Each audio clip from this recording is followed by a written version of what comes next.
Hi guys. Good evening, sir.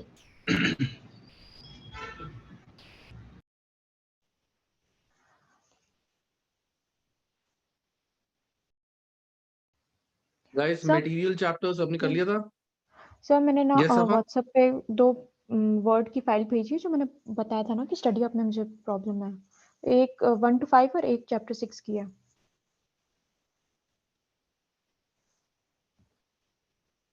Okay.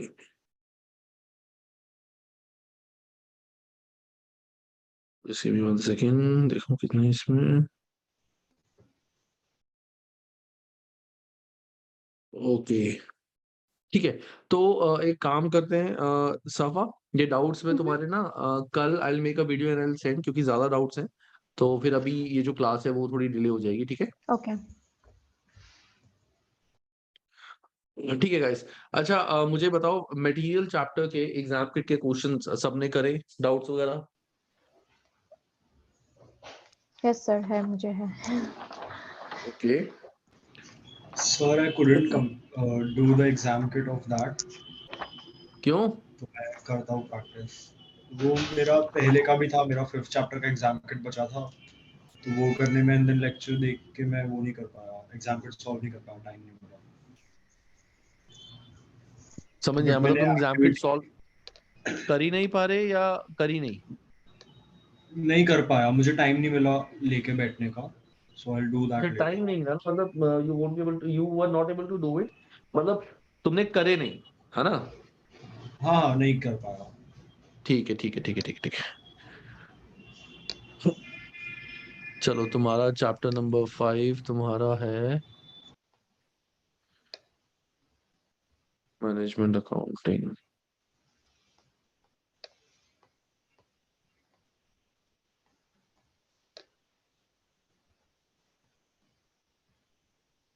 चलो भाई इसमें डाउट्स पूछो, कौन कौन से हैं?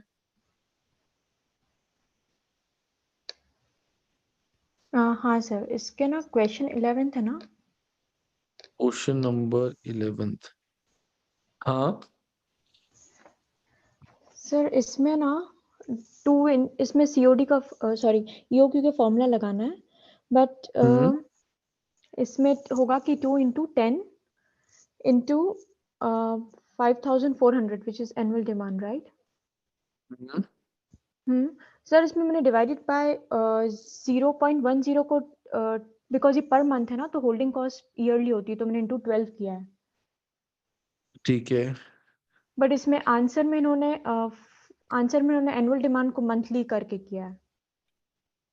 I think answer is bit different, तो आंसर तो सेम आएगा ऑफ एक कोर्स क्योंकि सेकेंड, टेक्निकली हमें मैंने ऐसे ऐसे करना किया। चाहिए। हाँ ओके तो इसका 300 यूनिट्स आ रहा है आंसर, ठीक है। बट इसमें 300। 5400 को डिवाइडेड बाय 12 किया है और फिर 0.10 ही रखा है एज अ पर मंथ, तो देखो उन्होंने पॉइंट। जो करा है, their answer is not technically right.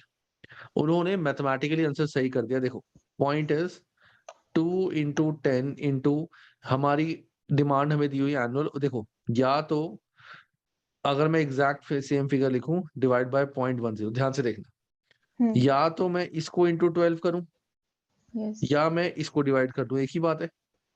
या इन्होंने इसको डिवाइड कर लिया, which is not technically right, because as per the formula yes we have to take annual demand and annual holding cost per unit. तो हमारा जो आंसर है इसी तरीके से सही आएगा। Okay, so just want to confirm क्योंकि मैंने सेकंड वाला देखा ना, I think it's not logically, so इसलिए मैंने पूछा। नहीं नहीं लेट्स नहीं, गुड गुड गुड पॉइंट। और डाउट्स? या आई थिंक सो।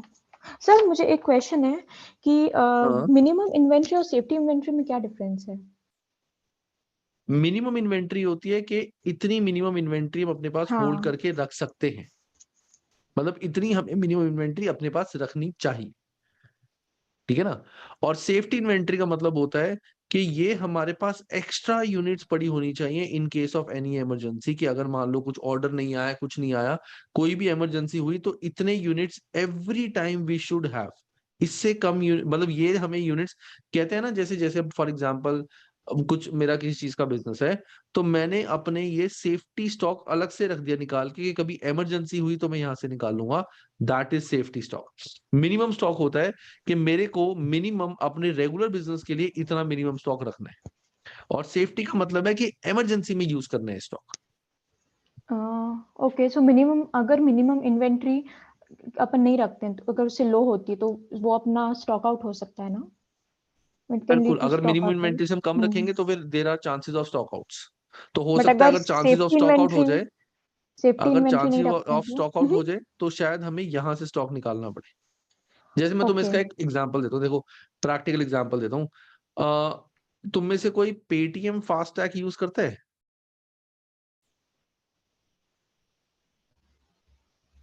सो मैं बताता हूँ पेटीएम फास्टैग बेसिकली क्या होता है कि जैसे इंडिया में हमारे जो फास्टैग्स होते हैं, जो टोल्स वगैरह होते हैं, तो हाँ। टोल्स में पेटीएम से जो भी तुम्हारा पेटीएम में बैलेंस है डायरेक्टली उसमें से पैसे कट जाते हैं।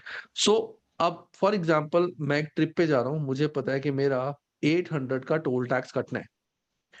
मेरे पेटीएम वॉलेट में मिनिमम 800 होने चाहिए, मिनिमम 800 होने चाहिए, क्योंकि मुझे पता है कि इतना मेरा टोल का खर्चा आएगा। तो that is my minimum amount या मिनिमम स्टॉक। सेफ्टी स्टॉक क्या होता है पेटीएम फास्टैग में ना, देयर इज अमाउंट 250 जो अलग से एक सेफ्टी रखी हुई है, अलग से एक सेफ्टी रखी हुई है कि इन केस मान लो तुम्हारा बैलेंस 700 रह गया और टोल कटा 800 का, तो तुम्हारा 100 तुम्हारे पास शॉर्ट हो रहा है, तो वो सेफ्टी में से तुमने 100 निकाल लिए और वो सेफ्टी तुम्हारी कम होगी। That is safety okay. Units. कि हमने अलग से रखे हुए हैं ये कि इन केस ऑफ इमरजेंसी कभी हमारा मिनिमम से भी कम चला गया और एकदम से स्टॉक की रिक्वायरमेंट हुई तो हम सेफ्टी में से स्टॉक निकाल लेंगे। सो अपन ने टोटल 950 रखे हैं, 700। Okay okay, fine. ठीक है ना? और बताओ doubts. Sir question number 22। Question number 6.22। Okay. Sir इसका इसमें क्या इंटरेस्ट ऑन लिखा हुआ है कैपिटल आंसर कैसे होगा? एक बार देखते हैं। Which of the following example of inventory holding cost. Holding cost, interest on capital, loss of obsolescence, carriage inward. Carriage inward तो हमारा ऑर्डरिंग कॉस्ट होगा। Cost of telephone calls to place order, ये भी हमारा ऑर्डरिंग कॉस्ट होगा। Yes. तो that means एक तरह से नेगेटिव तरीके से हमारे ये दो आंसर्स आ रहे हैं। अब पॉसिबली देखते हैं लॉस ऑफ ऑब्सोल्वेंस कि अगर हम अपने वेयर हाउस में काफी सारा स्टॉक रखेंगे तो हमारा स्टॉक खराब होने के चांसेस ज्यादा हैं। इंटरेस्ट ऑन कैपिटल का मतलब क्या है? कई बार कंपनी वेयर हाउस परचेज करती है ना? इट्स नॉट ऑलवेज कि वेयर हाउस हमने रेंट पे लिया है। तो कंपनी ने वेयर हाउस परचेज ही इसलिए करा हुआ है कि यहाँ पे वो अपना स्टॉक रख सके। अब पॉइंट ये है, अगर इंटरेस्ट ऑन कैपिटल, सॉरी, हमारा जो वेयर हाउस है, अगर हम वेयर हाउस के अंदर अपना स्टॉक रखते हैं, इसका मतलब क्या, हमने वेयर हाउस परचेज करी है तो उसमें काफी ज्यादा कैपिटल हमने इन्वेस्ट करी हुई है। यस। तो अगर हम अपना होल्ड स्टॉक कुछ भी ना करते तो ये पैसे से हम वेयर हाउस लेने के बजाय इसको कहीं और इन्वेस्ट कर देते। तो इस कैपिटल पे जो इंटरेस्ट है हमारा, वो हमारा लूज हो रहा, कि ये पैसे जो हमने वेयर हाउस में लगा दिए स्टॉक रखने के लिए, अगर मैं स्टॉक अपने पास नहीं रखता, होल्ड ना करता, तो मुझे वेयर हाउस ना लेना पड़ता, इस पैसे को मैं कहीं और इन्वेस्ट कर देता।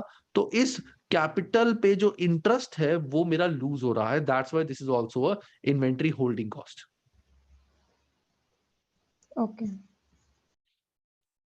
एनी अदर डाउट्स अबा? सर, और डाउट क्वेश्चन में तो नहीं है, बट आपने जो बताया था ना फीफो लीफो हाँ हाँ एवीसीओ हाँ। में, हाँ उसमें एवीसीओ में एक क्वेश्चन था, I am not sure which one, उसमें से पीरियोडिक में नहीं निकला था बट कंटिन्यूस में आंसर आ गया था उसका। So is it possible? देखो AVCO if written and there is no option given तो वो हमेशा कॉन्टिन्यूअस होता है। हाँ okay. By default it is continuous. अगर स्पेसिफिकली पीरियोडिक बोला गया तो पीरियोडिक निकालेंगे, otherwise by default if it is asked in the question that you have to get the answer using AVCO, it's always continuous. Okay. Any हाँ other क्योंकि doubt? F2 में तो लिखा होता है ना कि पीरियोडिक से निकालना है कंटिन्यूस, इसमें नहीं लिखा था तो इसलिए। इसमें नहीं लिखा होता। ओके। हाँ। सर, और है ना कॉस्ट ऑफ इश्यूज कैसे निकालते हैं? तो मुझे वीडियो देखा, मुझे नहीं आया समझ। कॉस्ट ऑफ इश्यूज मतलब? सर एक तो क्लोजिंग स्टॉक निकालना होता है जब अपन हाँ। इन्वेंट्री वैल्यूएशन करते हैं, कॉस्ट ऑफ इश्यूज भी निकालना होता है। इसमें cost of cost issues of issue कैसे मतलब निकालते हैं? Cost of good sold. क्या? कॉस्ट ऑफ इश्यूज मतलब cost of good sold. Okay. तो कॉस्ट ऑफ गुड सोल्ड का फॉर्मूला हमारा opening stock plus purchase minus closing stock. Cost of issue का मतलब है जो स्टॉक हमने इशू कर दिया उसकी कॉस्ट क्या है। इशू कर दिया मतलब एक तरह से ओके सेल कर दिया। तो opening stock plus purchase minus closing stock. Sir, तो ओपनिंग स्टॉक में अपन यूनिट्स लेंगे कि उसका टोटल वैल्यू लेंगे? अगर कॉस्ट लिखी हुई है कि खर्चा कितना है तो ऑफ कोर्स वैल्यू। ओके। हमें लिखा हुआ ना कॉस्ट ऑफ इशू के जो गुड्स हमने इशू कर दिए हैं उनकी कॉस्ट क्या है, तो everything should be in amount. Okay, और सबकी closing value stock will be होगी। वैल्यूड एट कॉस्ट और NRV whichever is whichever is लेस। lower. Okay. एनी डाउट सफा? No sir. चलो very very very good. Any other student guys, किसी को कोई डाउट? Ishpreet, Niranjan, Simran, Vedant? Actually, sir, I covered up the previous chapter which I missed. So I'm covering up like FA and MA both for that. Okay हाँ Ishpreet, you are doing F and MA, ठीक है। Okay I think So I have Niranjan solved is also up doing the till same. Yes Simran? I have solved till 6.10. बाकी के बचे हैं। You've solved till 6.10 and doubt? Any doubt till 6.10? No. Okay, just out of curiosity, not curiosity, just out of some correction, 6.10, it should be pronounced like that. होता क्या है, ये चीजें हमें पता होनी Yes. चाहिए, बिकॉज इंटरव्यू में एक स्टूडेंट को इस वजह से जॉब नहीं मिली थी। उसने यही बोला कि एज पर माय सीवी 6.25 ऐसे ऐसे होता है, तो दिस इज नॉट 6.25, दिस 6.25। तो ये छोटी छोटी चीजें होती है, चलो इट्स नथिंग लाइक दैट। ठीक है गाइस, तो अभी मटेरियल में किसी और स्टूडेंट ने मुझसे डाउट नहीं पूछे, so let's move to the second chapter of costing, that is labour, जो हमारा इसका नेक्स्ट चैप्टर है। एग्जाम किट गाइस प्लीज कोशिश करना कि आज सारे स्टूडेंट्स कर लो, ठीक है, डिले नहीं करना किसी ने। अब गाइस जो हमारा नेक्स्ट चैप्टर आता है वो आता है अकाउंटिंग फॉर लेबर। हमने अभी पढ़ा था, वी स्टडीड कि हमारा जो मटेरियल है, जो हम चीज बनाते हैं उसमें कितना मटेरियल लगा है, कितना मटेरियल हमें रखना चाहिए अपने पास, ईओक्यू वगैरह, इन्वेंट्री कॉस्टिंग हमारी सबसे कम कैसे हो सकती है, वो सारी चीजें अभी हमने पढ़ी थी कि मटेरियल की कॉस्टिंग कम कैसे हो सकती है, ईओक्यू, फीफो, लीफो, इस तरीके से हमने जो मटेरियल था, मतलब जो यूनिट्स थे, उन पे हमने वर्किंग करी थी और वहां से एक तरह से हमने कॉस्ट निकाली थी कि मटेरियल की हमारी कॉस्ट क्या होगी। अब नेक्स्ट जो हमारा चैप्टर आता है गाइस, दैट इज लेबर।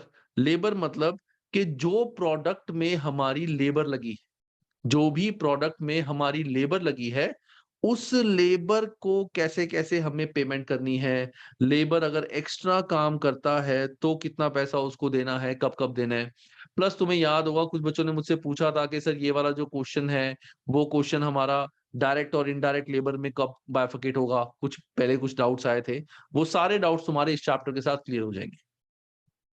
तो यहाँ पे हमें पता चलेगा कि लेबर को किस किस तरीके से कंपनीज पैसे देती है, लेबर को जो पैसे देते हैं उनकी कैलकुलेशन कैसे की जाती है, क्या क्या मेथड्स होते हैं उसकी कैलकुलेशन के। उसके बाद कुछ चीजें होती हैं कि लेबर एफिशिएंट है कि नहीं, जैसे कंपनी को देखना है कि ये लेबर है, ये काम कर रहा है लड़का या लड़की, ये ठीक से काम कर रही है कि नहीं कर रही, एफिशिएंट है या नहीं है, वो सारी चीजें हम यहाँ पे पढ़ेंगे, and that too in numerical numbers. ऐसा नहीं है कि बस थ्योरेटिकली पढ़ेंगे एफिशिएंट है कि नहीं, पूरा प्रॉपर फॉर्मूले के साथ हम इसको करेंगे। तो let's start the chapter accounting for labours. इसके नोट्स जो हैं वो प्लीज अपने साथ हैंडी रख लेना, वो बहुत ज्यादा जरूरी है। अब सबसे पहला जो हमारा यहाँ पे आता है गाइस, रेम्यूनरेशन। रेम्यूनरेशन का मतलब होता है एक तरह से सैलरी। सैलरी दी जाती है एम्प्लॉयज को जो कंपनी में जॉब करते हैं। रेम्यूनरेशन दी जाती है all the things which include salary, जैसे डायरेक्टर्स को सैलरी भी मिलती है, उनको सिटिंग फीस भी मिलती है। सिटिंग फीस क्या होता है कि अगर कोई डायरेक्टर कंपनी में काम कर रहा है तो कई बार वो जो मीटिंग्स में बैठता है, स्पेसिफिक मीटिंग्स वगैरह में उसको बुलाया जाता है, उसके लिए उसको सिटिंग फीस भी मिलती है, प्लस कई बार उसको बोनस शेयर्स भी मिलते हैं। तो वो सारा अमाउंट जो मिलता है दैट इज कॉल्ड रेम्युनरेशन। ऐसे ही जो वेजेस पे लोग होते हैं, वेजेस मतलब जिनको हम सैलरीज नहीं देते, जिनको हम जो वो प्रोडक्ट बनाते हैं उस पे उनको पर प्रोडक्ट काइंड ऑफ पैसे दिए जाते हैं कि जितने तुम प्रोडक्ट बनाओगे उसके अकॉर्डिंग पैसे मिलेंगे। उनके लिए हमें देखना है कि रेम्युनरेशन मेथड्स क्या क्या होते हैं। तो गाइस यहाँ पे हमारा जो मेथड ऑफ रेम्युनरेशन होता है, एक होता है हमारा टाइम वर्क।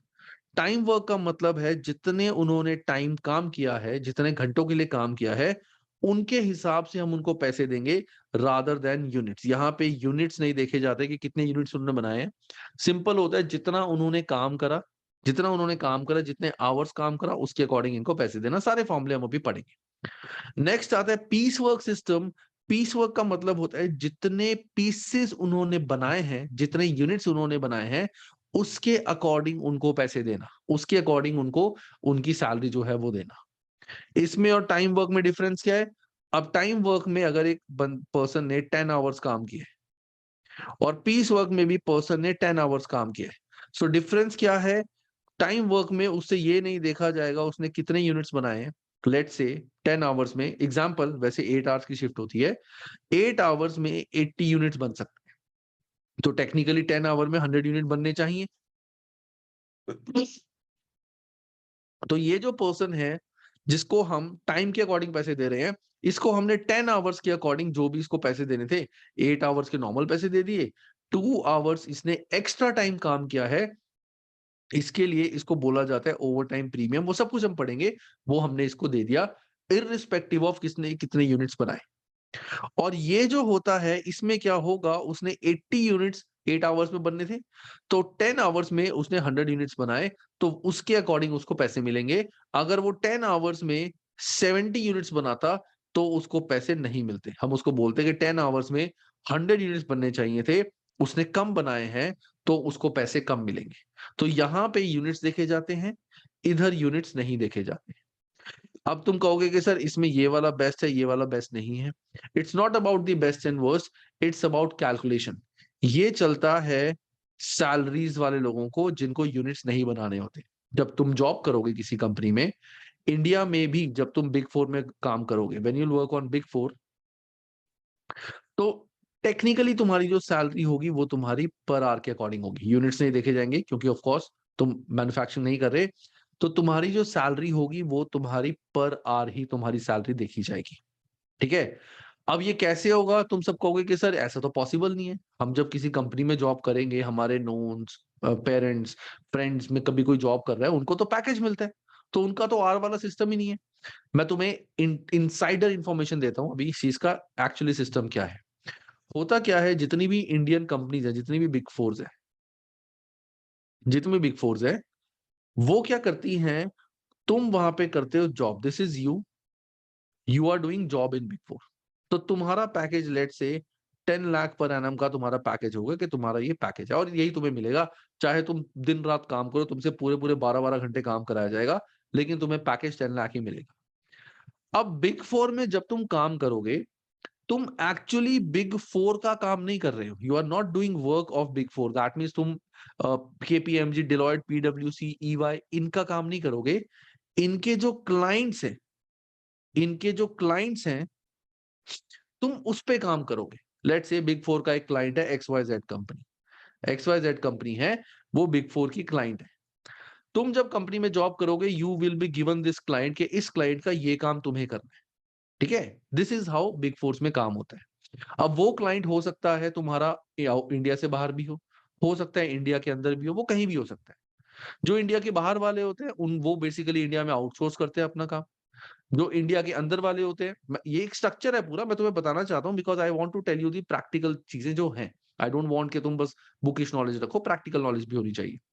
तो होता क्या है, मैं पहले इंडियन का एग्जांपल देता हूँ, फिर बाहर वाले का एग्जांपल दूंगा। अब ये एक इंडियन क्लाइंट है तुम्हारा बिग फोर का, तुमने दिन में 10 आवर्स काम किया, you work for 10 hours in a day.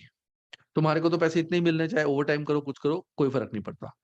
लेकिन बिग फोर वाले क्या करेंगे, वो जब इस क्लाइंट से फीस चार्ज करेंगे, जब भी वो क्लाइंट से कोई फीस चार्ज करेंगे ना, तो वो फीस जब ये दिखाएंगे ना, तो ये बताएंगे कि हमारा ये पर्सन है, लेट्स से तुम्हारा नाम है ए ने आपके काम में 50 लगाए हैं इस मंथ, तो पर आवर उसका $20 का रेट है, तो $1000 उसकी फीस है।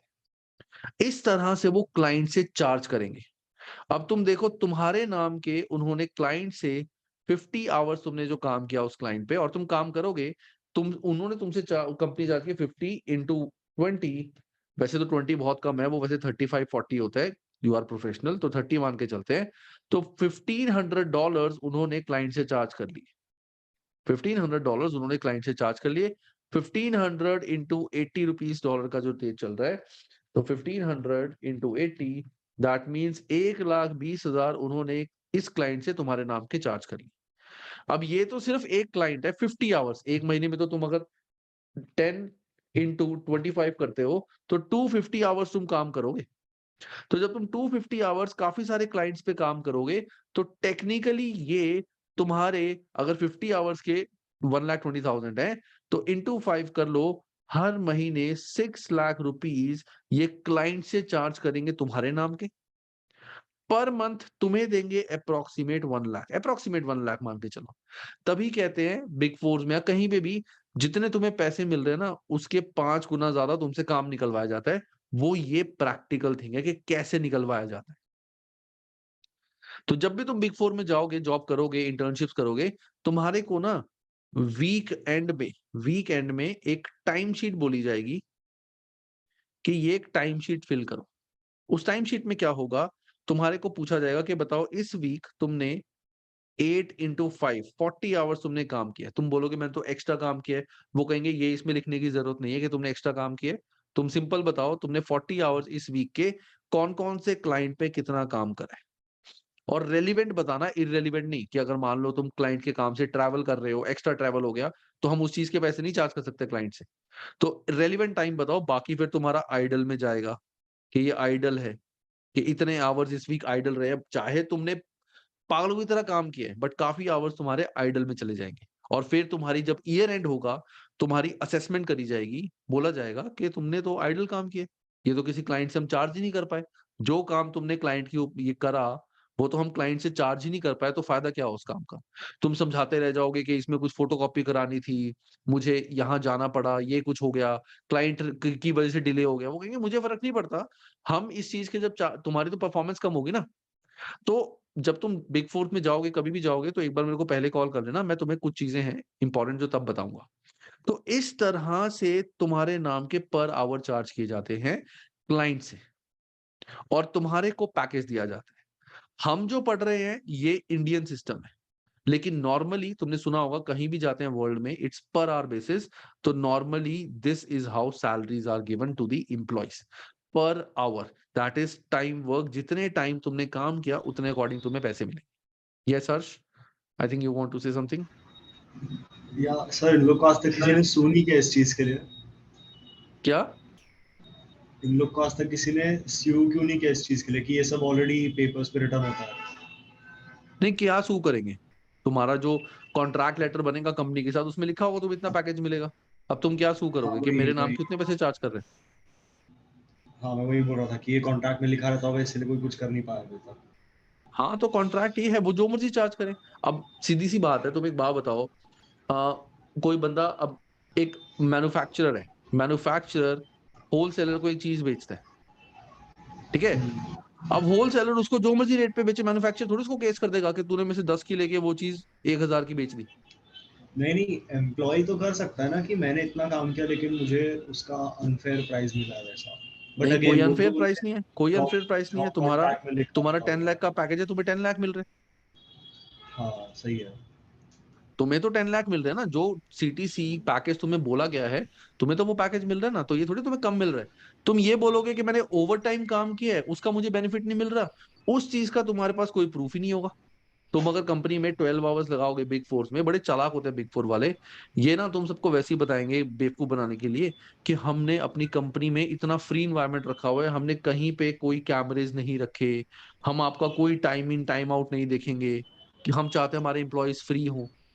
मैंने ना इसका जब मैं आई वर्कड इन ईवाई, मैंने बिग फोर में मैंने ईवाई में काम किया हुआ है 2 साल, तभी मुझे इन सब हाँ, चीजों का pretty पता है। sure आपने किया होगा। हाँ, तो जब ऐसा हुआ था ना, तो आई स्ट्रेट अवे आस्क्ड कि आपने कैमरे इसलिए नहीं लगाए हुए ना ताकि आप ये कोई इम्प्लॉय ये ना प्रूव कर सके मैंने 12 घंटे काम किए। मैं कहा दिस इज द रीजन, वरना तो इम्प्लॉय कंज्यूमर को लेबर कोर्ट में केस कर देगा, मैंने 12 घंटे काम किया है, देखो मेरे को पैसे नहीं दे रहे, इसलिए कैमरेज लगाए हुए। वो चुप हो गए थे, they don't have any answer.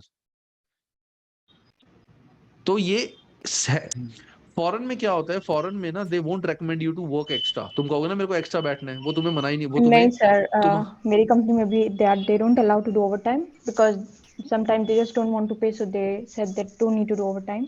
You can just compensate next day. And also exactly overtime needs your like 2-3 approvals, like supervisor, manager, and because I was working. Yes, ये जो ओवर टाइम की बात तुमने कही है, ये Hmm. चीज जब तुम F8 पढ़ोगे, when you will study F8 exactly Sapa, जो चीजें लोग Hmm. प्रैक्टिकली करते हैं ना वही चीजें हम पढ़ते हैं। जब हाँ. तुम F8 पढ़ोगे ऑडिटिंग, वहां पे तुम्हारे को प्रोसीजर्स बताया जाएगा कि अगर किसी इंप्लॉय को ओवर टाइम मिला है तो वेरीफाई करो वो जेन्युइन है कि नहीं। तो उसमें सबसे पहला पॉइंट ये है कि over time should be approved by the senior, Yeah. कि सीनियर्स ने ओवर टाइम अप्रूव करा है तभी ओवर टाइम करोगे, अदरवाइज तुम ओवर टाइम नहीं कर सकते। बिकॉज ओवर टाइम अगर तुम कंपनी में बैठ गए, company is bound to pay you the money. ठीक है, चलो, so this was something practical to freshen you up, जो तुम्हारा पूरा दिन की चीजें थी, तो ये प्रैक्टिकल चीजें वगैरह इन चीजों के लिए है। तो अब तुम्हें चलो एक और छोटा सा चीज भी सर बताता हूँ, आई वाज जस्ट सेइंग, हाँ हर्ष। सर आपको मैंने रिसेंटली एक वीडियो भेजा था, आई थिंक 1-2 दिन पहले, अच्छा, तो वो एंड ऑफ द क्लास में एक्सप्लेन कर देना प्लीज। मैंने वीडियो सच्ची बताऊं मैंने देखा नहीं, उसमें था हाँ हाँ, क्या? नहीं देखी होगी आपने, I am pretty sure. After the class explain कर देना, तब ओपन कर लेना। चलो मैं देखूंगा वो चीज। और दूसरा गाइस एक और चीज तुम्हें बताता हूँ, ये सारी these are some things which you should know because you will be becoming a professional very soon. Next चीज क्या है, देखो गाइस, अब कुछ लोग कहते हैं कि जैसे अब हम बाहर की कंपनी से काम करते हैं, जैसे हमारे को, तुम अगर इंडिया में जॉब कर रहे हो, लेट्स से तुम पीडब्ल्यूसी या चलो केपीएमजी में वर्क कर रहे हो, एंड तुम्हारा जो क्लाइंट है वो यूएस का है, यूके का है, नाइट शिफ्ट वगैरह में तुम काम कर रहे हो, वहां पे सैलरी स्ट्रक्चर क्या होता है? तो होता क्या, ये सारी गेम्स है, दीज आर गेम्स, हमें इन चीजों के बारे में नहीं पता चलता because we work as a employee, we think as a employee and we become a employee. But when you become a professional, when you become a entrepreneur, तो ये सारी चीजें you will keep looking at like this. तो जब तुम KPMG, let's say you are working in KPMG India और तुम्हारा वही पैकेज 10 लाख का तुम्हारे को बोला गया है, तुम काम कर रहे हो किसी यूएस फर्म के लिए, तो होगा क्या, वो जो यूएस फर्म है ना, उस यूएस फर्म ने काम, मैं बिग फोर की बात कर रहा हूँ not other firms, big four की, यूएस वाले ना डायरेक्टली केपीएमजी इंडिया को काम नहीं देंगे, वो केपीएमजी इंडिया को काम नहीं देंगे। यूएस वाले क्या करेंगे, वो देंगे केपीएमजी यूएस को काम, वो देंगे केपीएमजी यूएस को काम। केपीएमजी यूएस वाले क्या करेंगे, ये these are different entities, different registered entities. तो केपीएमजी यूएस वाले केपीएमजी इंडिया को वो काम क्या कर देंगे, आउटसोर्स। तो वहां पे क्या होगा, तुम जब केपीएमजी इंडिया में काम कर रहे हो, तुम्हें 10 लाख मिल रहे हैं, तो तुम किसी यूएस के क्लाइंट से डायरेक्टली इन कांटेक्ट नहीं होगे, वो मेल्स के थ्रू होगा और वहां पे यूएस वाले लोग भी इन्वॉल्व होंगे। तो होगा क्या, अब उस केस में केपीएमजी इंडिया वाले केपीएमजी यूएस से पैसे चार्ज करेंगे, एज पर इंडियन रेट से वो चार्ज करते हैं, लेट्स से $30 पर क्लाइंट। केपीएमजी यूएस वाले उस क्लाइंट से चार्ज करेंगे सेम चीज का $50 कि हमारे प्रोफेशनल ने काम किया हुआ है। तो तभी तो ये जो फर्म्स है इनकी, तुम देखना केपीएमजी की कितनी सारी ब्रांचेज हैं all over India, all over world, EY कितनी ब्रांचेज हैं, इनके ऑफिसेज देखना, इतने तगड़े ऑफिसेज होते हैं। कहां से पैसा आता है, वो इस तरीके से पैसा आता है। मतलब मैंने जब ईवाई में मैं काम कर रहा था, तो मैं इंडियन क्लाइंट्स के लिए काम कर रहा था। तो मैंने एक वैसे ही सोचा कि एक क्लाइंट से एक महीने के ये 1.5 करोड़ रुपए कमाते हैं, 1.5 CR, एक क्लाइंट से जिसका सारा काम मैं कर रहा हूं, पूरा काम उस क्लाइंट का मैं कर रहा हूं। मतलब ये, और मेरे सीनियर्स देखते भी नहीं थे, I was just doing the work. वो तो सिर्फ ये था कि उनको ब्रांड नेम मिल रहा था कि EY का ब्रांड नेम है, सारा काम उसका मैं कर रहा था। तो मेरे माइंड में वैसी एक बात है, और ऐसा होता भी है, प्रैक्टिकली ऐसा होता भी है। ये एक दुनिया है, दुनिया ऐसी चलती है। मैं वैसे ही सोचा, मैंने कहा यार अगर मैं उस क्लाइंट से बात करूं कि आप काम मेरे को ही दे दो, सारा काम देखो सर 2 साल से मैं ही कर रहा हूँ, आगे भी मैं ही करता रहूंगा। आप 1.5 करोड़ उनको देते हो, आप 50 लाख मेरे को दे दो 1 महीने के, जैसा काम हो रहा है वैसा ही होगा, मैं ही तो करता हूँ सारा काम। तुम मुझे बताओ क्या वो काम मुझे देंगे या नहीं देंगे? उनके तो पैसे बच रहे हैं 1 करोड़, बट क्या वो क्लाइंट मुझे 50 लाख में वो काम देगा या नहीं देगा?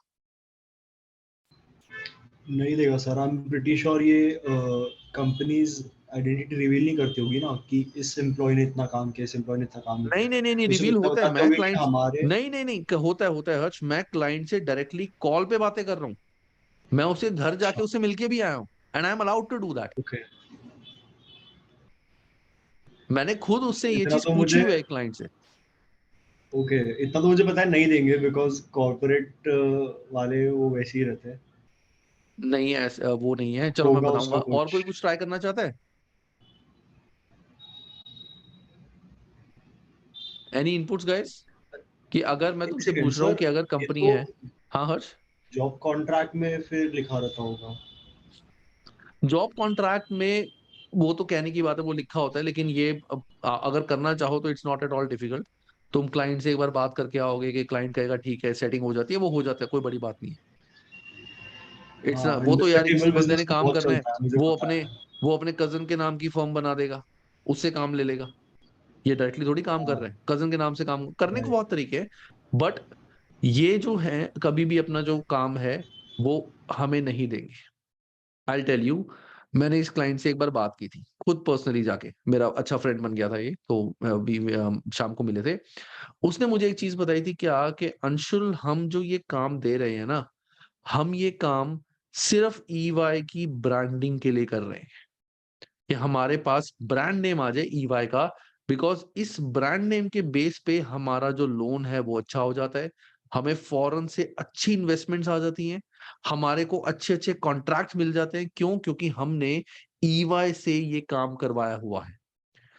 तुम 50 लाख की बात कर रहे हो, मार्केट में 5 लाख में भी बहुत सारे सीएज हैं जो ये काम कर सकते हैं, बहुत सारे सीएज हैं, और बैठे बिठाए काम करेंगे ये। हमें पता है, हमारे मेरे वो कहता मेरे घर में सीएज हैं, मेरे नोन में सीएज हैं, जिनको मैं खुशी खुशी 5 लाख दूंगा, वो ये काम कर लेंगे। हमें 5 लाख की बात नहीं है, बात है ब्रांडिंग की, कि EY का ब्रांड नेम साथ में लग गया। इस वजह से जब EY ने थप्पा मार दिया, EY की बुक्स लग गई, तो हम ये रिपोर्ट जो हम इनसे काम करवा रहे हैं, हम आगे बता सकते हैं देखो कि हम EY से काम करा रहे हैं। इस वजह से हमें बैंक से लोन इजीली मिल जाते हैं, क्योंकि उनको ट्रस्ट होता है बिग 4 से काम कर रहे हैं तो प्रॉब्लम नहीं होगी। फॉरेन से इन्वेस्टमेंट अच्छी मिल जाती है, इजीली मिल जाती है, कि बिग 4 से काम करा रहे हैं। कॉन्ट्रैक्ट्स इनको मिल जाते हैं कि बिग 4 का ब्रांड लग गया, दैट मींस ये एक रिलायबल कंपनी है, that's why they will not give work to me. तो ये एक रीजन है, जो भी बिग 4 के साथ अटैच्ड है ना, उनका मेजर रीजन सिर्फ ये है कि उनको ब्रांडिंग चाहिए। हर आदमी ने पैसे कमाना है। मैंने खुद सोचा, मैंने कहा यार ये काम, लिटरली जो काम वो करा रहे थे, वो ₹1,00,000 का काम भी था महीने का। मतलब अगर मैं प्रैक्टिस करूं और ऐसा कोई बंदा है ना, ₹1,00,000 उसको महीना में बोलूं कि आपका काम हो जाएगा, वो 1.5 करोड़ क्यों दे रहे हैं? हर आदमी को पैसे कमाने हैं। वो 1.5 करोड़ देके ये नहीं सोच रहे हैं कि हमारे को कोई नुकसान हो गया, वो उस 1.5 करोड़ का बेनिफिट उन्हें यहां से मिल रहा है। 1.5 करोड़ के नाम पे हो सकता है उनको 15 करोड़ के नेक्स्ट एक्स्ट्रा कॉन्ट्रैक्ट मिल रहे हैं, उनको लोन अच्छे रेट पे मिल रहा है, वहां इनके पैसे बच रहे हैं, फॉरेन इन्वेस्टमेंट ज्यादा आ रही है, तो कोई नुकसान में नहीं है। वो सारी चीजें जब मैं उसके साथ बैठा ना, तो मुझे पता चला। मैंने कहा यार बात तो सही है। कहता हम अगर 1.5 करोड़ दे रहे हैं ना, तो उसके बदले हम भी 15 करोड़ रुपए निकलवाते हैं। Everyone is earning money now days in one way और द अदर, सबको पैसे निकलवाने। अल्टीमेटली पिस कौन रहा है? एम्प्लॉय। एम्प्लॉय। ये बंदा पिस रहा है, इसको नहीं पैसे मिल रहे, बस इसकी फिक्स इनकम है। बाकी सारे जितने बंदे हैं खूब पैसे कमा रहे हैं, सिर्फ ये एक बेचारा है जो पैसे नहीं कमा पा रहा। तो this is the harsh reality, this is a reality. मैं तुम्हें बातें क्यों बता रहा हूँ, आज की क्लास थोड़ी सी मैं इंटरेस्टिंग करना चाहता था, क्योंकि हम लेबर की बात पढ़ रहे थे। मैं क्यों तुम्हें बातें बताना चाहता था, क्योंकि I actually want all of you to think like a professional. तुम ये सारी बातें किसी के साथ डिस्कस करोगे ना, उसको बताओगे, तो वो कहेगा यार ये क्या तोड़ बंदा है ये, हो सकता है, मतलब जब तुम इस लेवल तक उनसे बातें करोगे ना, एज ए एम्प्लॉय जब तुम उनसे बात करोगे, उनको पता चल जाता है कि एम्प्लॉय है। अब तुम कहोगे कि सर आपने ऐसे कैसे बात करी उनसे, आप तो एम्प्लॉय थे, तो आपने कैसी सोची बात ये। एम्प्लॉय बनने से पहले आई वॉज इनटू प्रैक्टिस, मैंने 8 साल सीए की प्रैक्टिस करी। Because of some reason I have to shift to Delhi and I have to stop all my practice, but मेरी प्रैक्टिस अच्छी थी। And when you are in practice I get to meet with सीधा owners, मैं उनसे बातें discuss करता था क्योंकि मैं जॉब नहीं कर रहा हूँ। एंड सेम माइंडसेट मेरा जब मैं जॉब पे था, वहां पे मैंने ये चीज सोची कि यार तुम ये चीज कर रहे हो तो तुम मेरे को भी दे सकते हो। एंड वो बंदा बहुत खुश था, कहता अंशुल मैं तुम्हारे को खुशी खुशी काम दे दूं अगर मेरा काम होता। कहता बात ये है कि ये सिचुएशन है, but he said to me कि अंशुल अगर तुम प्रैक्टिस में आते हो डोंट वरी, हमारे पास बहुत काम होता है, मैं वैसे ही तुम्हारे को 5 से 6 लाख रुपए महीने का काम और दे दूंगा, हमारे पास बहुत काम होता है, हम किसी और सीए को देते हैं, तुमसे काम करा रहे हैं, तुम पे ट्रस्ट है, अब तुम्हें दे देंगे, तुम चाहते हो तो अपनी प्रैक्टिस स्टार्ट कर लो। बट वहां पे मेरे लिए रिस्क क्या था कि अगर कल को मैं अपनी जॉब छोड़ के यहाँ पे लग जाऊं, अभी तो दे देंगे, कल को उसका कोई और कजन सीए बन गया, उसके फैमिली में कोई सीए बन गया, वो कहेगा अंशुल मेरा ना वो सीए बन गया तो मुझे उसको काम देना है, तो मैं थोड़ी इस पे रिलाय कर सकता हूँ, मुझे तो अपने आप को सेफ रखना है ना। या तो मेरे पास 6-7 क्लाइंट्स हो कि एक पे डिपेंडेंसी ना हो। तो बहुत सारी चीजें होती है मार्केट में। When you'll start working, you'll think like that and you'll get to know these kind of things। But ये तभी आएंगी जब तुम्हारा प्रोफेशनल माइंड होगा। तुम्हारा जॉब वाला माइंड होगा, तुम तो साफ कहोगे भैया हम तो 10 घंटे काम कर रहे हैं, उसमें भी मेहनत होती है। मेहनत क्या, सीनियर को इंप्रेस करना है, ऑफिस पॉलिटिक्स। ये जो लोग होते हैं ये ऑफिस पॉलिटिक्स का पार्ट नहीं होते, क्यों? क्योंकि उनको जॉब में एनहांसमेंट नहीं चाहिए कि हम सीनियर बन जाए, उनको होता है भैया सीधा अपना काम करो। लेकिन जो लोग जॉब में होते हैं वो गलत नहीं है, उनको होता है कि हाँ हमें ऑफिस पॉलिटिक्स का पार्ट बनना है, कि यार कुछ भी करके हमें प्रमोशन चाहिए, हमारे को मैनेजर के सामने एक अच्छा इंप्रेशन क्रिएट करना है कि ताकि वो हमारे को प्रमोशन दे, हमारे को बोनस एक्स्ट्रा दे। ये सारी चीजें चलती है, वो भी अब अपने में एक टास्क होता है। तो this is how the real life goes. अब let's not get into that, काफी टाइम लगा दिया मैंने रियल लाइफ सिनारियोस में बताने में। कभी इसके बारे में किसी से कुछ पूछना हुआ तो वो मेरे से पर्सनली बात कर लेना, मैं तुम्हें सारा इन चीजों जो मैंने सीखा है, मे भी हो सकता है काफी चीजें सही हो गलत हो, but I will explain. Sir yes एक सभा। क्वेश्चन है। सर केपीएमजी इंडिया आपसे एम्प्लॉय से कॉन्ट्रैक्ट साइन करेगी और केपीएमजी हाँ यूएस से केपीएमजी इंडिया का कॉन्ट्रैक्ट होगा, राइट? बिल्कुल। I think it should work like that only. Okay. हाँ तो केपीएमजी इंडिया अपनी बुक्स में इनकम जो दिखाएगी वो दिखाएगी कि उनको हम्म केपीएमजी यूएस से पैसे आ रहे हैं, हम्म केपीएमजी यूएस वाले इनकम दिखाएंगे कि उनको क्लाइंट से आ रहे हैं। या ट्रू। क्योंकि अब यहाँ पे भी गेम देखो यहाँ पे गेम देखो, अगर यूएस वाला वो क्लाइंट है वो इंडिया में काम देगा, वो इतने पैसे देगा ही क्यों, $50? उसको पता होगा ना इंडिया हम्म में क्या रेट चल रहा है। लेकिन उसको ट्रस्ट नहीं होता कि मैं इतनी दूर, अपना एक ट्रस्ट फैक्टर होता है ना कि मैं किसी दूसरी कंट्री में अपना काम आउटसोर्स कर रहा हूँ, मेरा डेटा लीक हो जाए, कुछ हो जाए, रिस्क रहता है। तो वो देते हैं अपना काम केपीएमजी यूएस को, कि सेम कंट्री का है तो एक ट्रस्ट फैक्टर है, अपनी कंट्री के लोग हैं, वो आगे आउटसोर्सिंग को कर देते हैं। That's how it's called KPOs, knowledge process outsourcing। It's a part of outsourcing। Outsourcing directly वहां से भी हो सकती है, वो भी बहुत सारे लोग होते हैं जो करते हैं, but this is also one of the thing that Big Fours are into. Sir बहुत टाइम एम्प्लॉइज को क्लाइंट्स बोलते हैं that they have to work in their own office, because my friend पीडब्ल्यूसी में, so she was saying that उसको 3 months के लिए Riyadh जाना था because the client said that we need you in our office, we are not sure what you are working on, not working on. Okay, so sometime it happens. क्या चीज मुझे समझ नहीं आया, तुम क्या कह रही हो? सर समटाइम एम्प्लॉइज को क्लाइंट के ऑफिस जाना होता है काम करने, नॉट लाइक। हाँ बिल्कुल होता है, होता है। ये सारे ये डेपुटेशन 3-4 मंथ्स भेजते हैं, जो भी यूएस क्लाइंट के लिए काम करता है। बहुत सारे लोग, तुम आई एम श्योर तुम्हारी फैमिली में, बहुत सारे लोगों की फैमिली में कुछ लोग होंगे जो बिग फोर्स में होंगे, कि वो या तो घूमते रहते हैं, वो जाते हैं केपीएमजी यूएस में। उनको इंडिया वाले भेजेंगे केपीएमजी यूएस में कि तुम वहां पे जाओ, वहां 3 महीने लगाओ, ताकि तुम क्लाइंट प्रीमाइसिस पे जाके उसका काम समझ सको और तुम वो काम यहाँ पे ले आओ। तो बेसिकली जो इंडिविजुअल फॉरेन में जाके खुद क्लाइंट को ला सकता है, वो केपीएमजी के लिए क्लाइंट को लेके आ रहा है, कि तुम वहां जाओ, उस क्लाइंट के ऑफिस जाओ, उसका सारा काम सीखो, सब कुछ करो। वो सब करने के बाद, सारा जब तुम्हारा हो जाए, वो सब करने के बाद तुम वापस आ जाओ और यहाँ पे उसका काम करो। ये चीजें हैं, और आज की डेट में बहुत सारे लोग जो है, जो ऐसे काम करते थे, अब वो उन्होंने डायरेक्टली अपने ऑफिस खोल लिए हैं, और वो अपने ऑफिस में डायरेक्टली इनको अप्रोच कर रहे हैं कि आप हमें काम दो। इंडिया एंड नेबरिंग कंट्रीज में ये बहुत ज्यादा हो रहा है। One of my friend has this, वो कनाडा की अकाउंटिंग करता है। ऑस्ट्रेलिया में it is called medical billing, accounting is called medical billing. कि वहां के जो क्लाइंट्स हैं वो इंडिया में अपना काम आउटसोर्स करते हैं कि आप हमारी जो अकाउंटिंग है वो आप कर लो। उससे क्या होगा, इंडिया में उनको वहां पे किसी बंदे को देने पड़ेंगे $40 पर आवर, इंडियन वाले बंदे को वो $10 में भी कर देंगे। इंडियन वाला $10 पर आवर, सो जो $10 का रेट है, 8 घंटे वो काम करते हैं, $80 a day into sir India में 25, चीप लेबर है ना, that's the main thing. Cheap labour है। तो एग्जैक्टली। अकाउंटिंग के 1,60,000 रुपए एक महीने के मिलेंगे। 1,60,000 इंटू 12, दैट मीन्स तुम्हारा अप्रोक्सीमेट 20 लाख का पैकेज बन गया सिर्फ अकाउंटिंग करने का यूएस की। और उनके लिए इतना फायदा हो जाएगा कि हमें $40 जहां एक एम्प्लॉय को देने हैं वहां हम सिर्फ $10 दे रहे हैं, तो उनके लिए भी फायदा है। हर एक फायदा देखते हैं अपना। चलो, let's not dig deeper into that, let's move to our chapter, that is stick to our chapter, that is remuneration methods. तो पहला जो मैंने तुम्हें रेम्युनरेशन मेथड बताया था, that is time work, time के अकॉर्डिंग। देन आता है यूनिट वाइज, एंड देन आता है bonus and incentive scheme.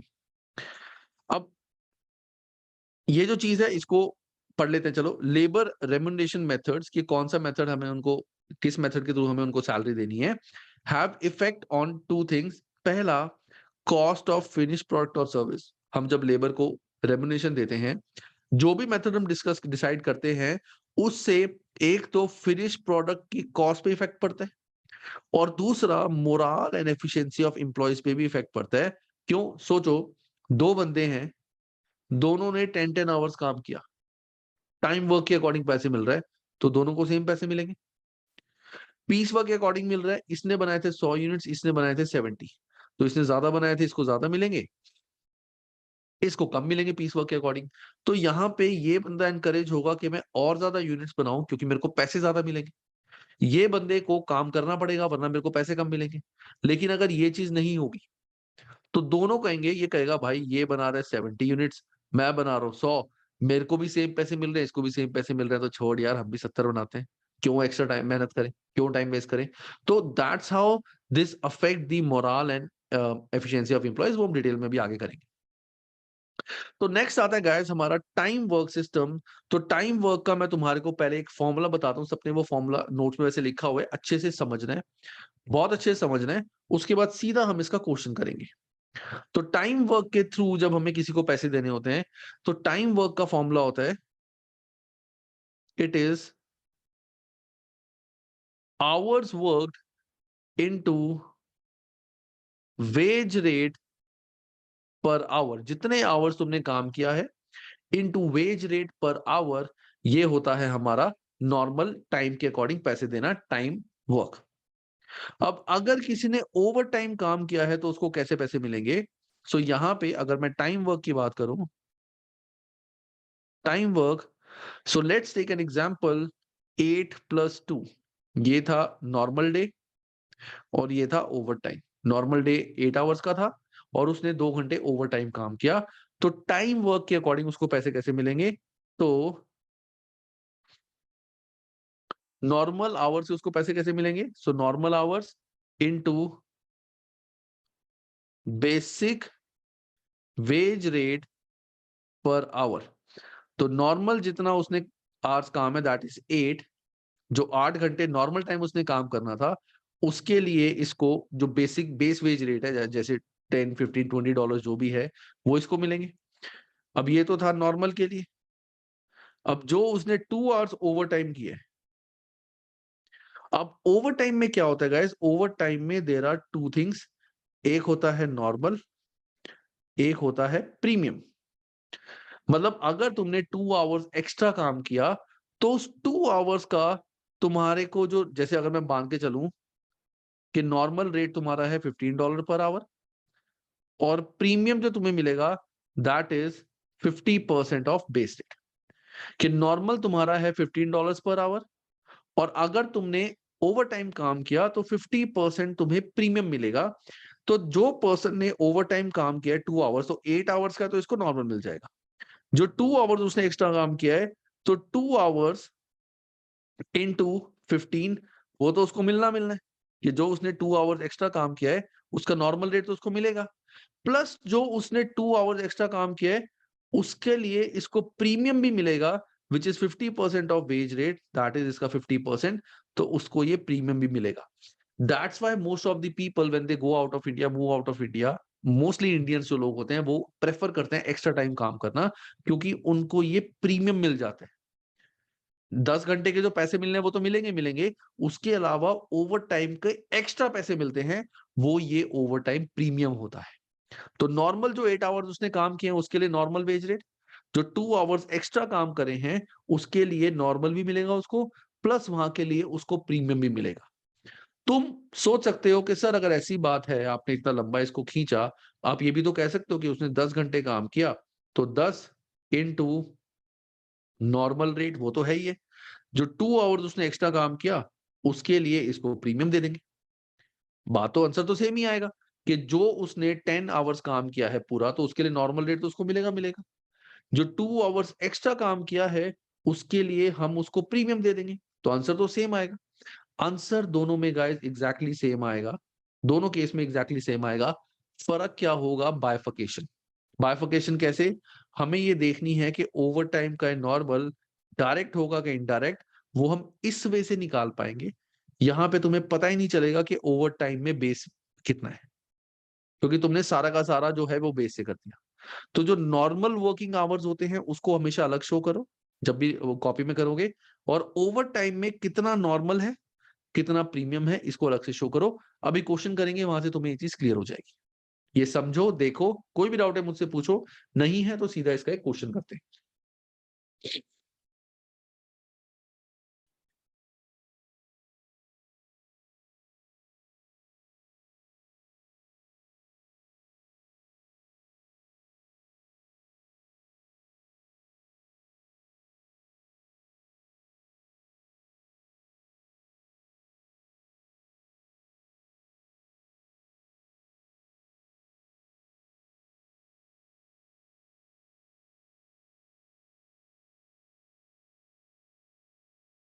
Sir तो ये ओवर टाइम में ये नॉर्मल आवर्स वो डायरेक्ट होंगे क्या, और प्रीमियम वाले बाद में इनडायरेक्ट बताऊंगा होंगे? मैं, वो डिपेंड करता है ओवर टाइम किस चीज पे करें, वो चीज हम बाद में पढ़ेंगे।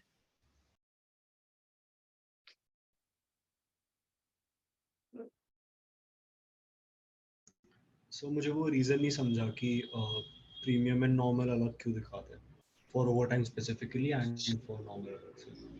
उसका रीजन ये है कि अगर मान लो ओवर टाइम तुमने बिना किसी काम के कर दिया, ध्यान से सुनना, ओवर टाइम जो तुमने करा है, जैसे मैं तुम्हें प्रैक्टिकली बताता हूँ, तुमने जो ओवर टाइम करा था, लेट्स से तुम ईवाई में जॉब कर रहे थे, तुमने ओवर टाइम करा, लेकिन ये ओवर टाइम किसी क्लाइंट के ऊपर नहीं करा तुमने, तुमने वैसी ऑफिस के काम के लिए ओवर टाइम कर लिया।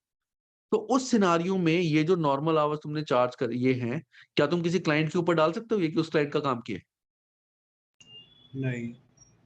नहीं ना। लेकिन अगर मैं इसको अलग से शो नहीं कर रहा, मैं ऐसे कंबाइन कर रहा हूं, तो मैं तो यही कहूंगा कि मैंने 10 घंटे क्लाइंट पे काम किया। राइट। सो तो दैट्स द रीजन जब भी मतलब हम ओवर अगर, टाइम काम करते हैं। हाँ, हाँ अगर जैसे वो दो घंटे I am not doing the work I was supposed to do, तो उसका फिर क्या चार्ज करते हैं उस एक्स्ट्रा ओवर टाइम? क्या? वही जैसे आपने बोला ना कि हो सकता है मैंने 2 घंटे क्लाइंट के ऊपर काम नहीं किया, कुछ और काम किया, हाँ, तो उसका जो नॉर्मल बेस वेज रेट है ऑफ पर आवर वो चेंज हो जाता है क्या उस केस में? नहीं नहीं, तुम्हें तो वही रेट मिलेगा ना जो नॉर्मल है। वो तो तुम्हें क्लाइंट ने कोई और काम दे दिया, जिस कंपनी ने कोई और काम दे दिया, तुम्हें तो अपने पैसे मिलेंगे ना। अच्छा, वो अब ऐसे तो वर्कलोड तुम बोलोगे कि बाइफरकेट ऐसी करने के बात लिए है, कि, तो अगर किसी हाँ जगह हाँ पे मुझे okay। $18 मिलते हैं मैं वो करूंगा, $12 मिलता है वो नहीं करूंगा, ऐसा नहीं होता ना। हाँ हाँ समझ गया, वो वर्क बाइफरकेट करने के लिए इंस्टेड ऑफ आवर्स। राइट। हाँ हाँ समझ गया। ठीक है।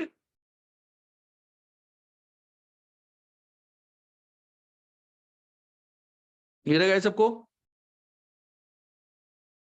Yes sir. Yes sir. चलो अब इसका क्वेश्चन करते हैं।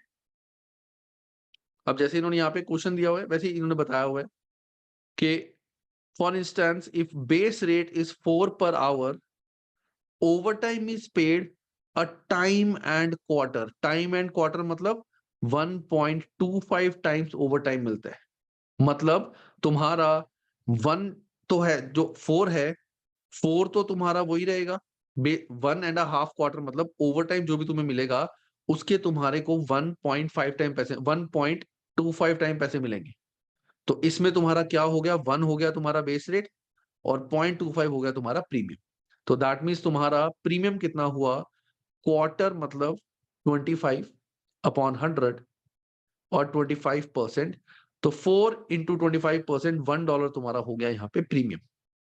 तो अगर तुम ओवर टाइम काम करोगे तो ओवर टाइम के पेड एट टाइम 4 तो तुम्हें मिलेंगे मिलेंगे, प्लस अ क्वार्टर, इस 4 का क्वार्टर दैट मीन्स 1, तो ओवर टाइम के तुम्हें $5 मिलेंगे।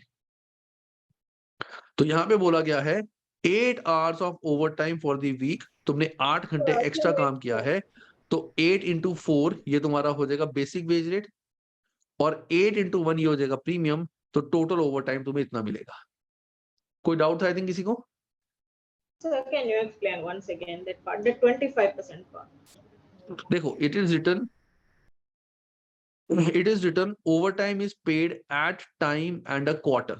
At a time and a quarter means जो भी तुम्हारा नॉर्मल रेट है उसका 1.25 टाइम्स तुम्हें ओवर टाइम मिलेगा।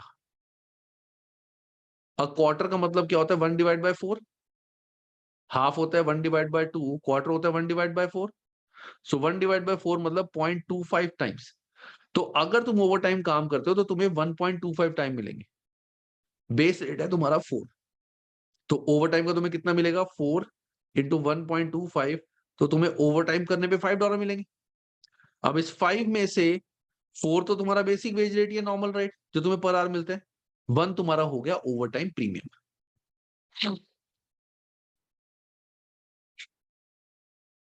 क्लियर है guys? Yes, sir. Yes, sir.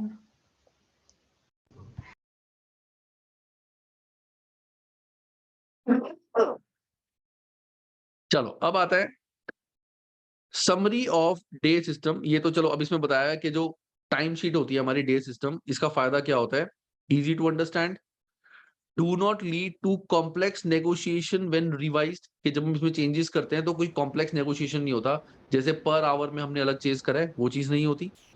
Most appropriate when quality of output is more important than quantity, अगर हमें क्वालिटी ज्यादा चाहिए तो हम टाइम पे जाएंगे रादर देन पर यूनिट देने के, क्योंकि पर यूनिट पैसे देंगे तो बंदा जानबूझ के कोशिश करेगा ज्यादा यूनिट्स बनाने की, he can sacrifice with the quality. तो जहां क्वालिटी इंपॉर्टेंट है वहां टाइम वाला देंगे, और where there is no basis of payment by performance, जैसे सर्विसेज, कोई बंदे को मैंने अकाउंटेंट रखा हुआ है तो there is no basis of performance में देख सकूं उसने इतनी अकाउंट्स करी, वो देख नहीं सकते, तो वहां पे हमारा टाइम रेट चलता है। No incentive for employees who are paid on a day rate basis to improve their performance, performance improvement के लिए हम इनको कभी भी इंसेंटिव नहीं दे सकते, क्यों, क्योंकि हम उनकी परफॉर्मेंस देख ही नहीं सकते, हमें यही नहीं पता कि कितने यूनिट्स उन्होंने बनाए हैं, तो हम क्या बोलेंगे कि हम आपको ज्यादा पैसे देंगे ज्यादा यूनिट्स बनाओगे, तो वो यहाँ पे हो ही नहीं सकता। दैट इज सिंपल हमारा डे रेट सिस्टम और टाइम डिफरेंस, टाइम सिस्टम। अब नेक्स्ट आता है हमारा पीस वर्क सिस्टम। अब पीस वर्क सिस्टम में गाइस क्या होता है, पहले तुम्हें मैं कॉन्सेप्ट बताता हूँ। अब पीस वर्क में तुम सबके माइंड में एक ही चीज होगी, Shiva you want to ask something? No, sir. Okay, देखो पीस वर्क में क्या होता है, तुम सबको लग रहा होगा कि अगर हमने पर प्रोडक्ट लिखा हुआ है, पर प्रोडक्ट आपको $2 मिलेंगे, तो तुमने जितने यूनिट्स बनाए, जैसे 100 यूनिट बनाए, 100 × 2 तो $200 मिलेंगे। ऐसा नहीं होता, दिस इज नॉट हमारा पीस रेट सिस्टम। ये तुमने शायद बचपन में कभी पढ़ा हो कुछ हो, वो चीज भूल जाओ, piece rate system is different. Piece rate का हमारा फॉर्मूला होता है, सब कुछ मैंने नोट्स में लिखा हुआ है, मैं यहां समझा रहा हूं। Piece rate is wages is equal to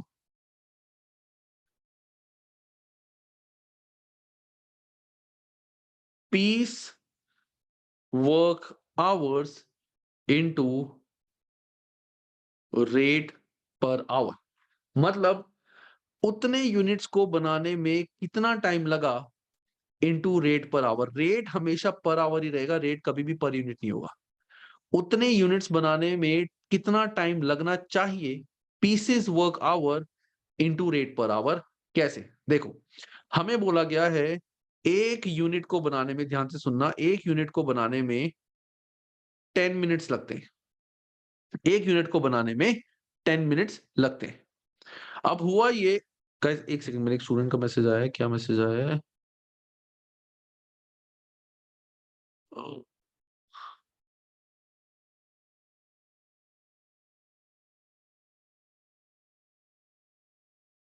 अच्छा सॉरी, हाँ, एक यूनिट को बनाने में 10 मिनट्स लगते हैं। दो बंदे हैं, ध्यान से सुनना, दो बंदे हैं, एक ये और एक ये। इसने भी बनाए 50 यूनिट्स, इसने भी बनाए 50 यूनिट्स, दोनों में 50-50 यूनिट्स बनाए। इसने भी बनाए 50 यूनिट्स, इसने भी बनाए 50 यूनिट्स।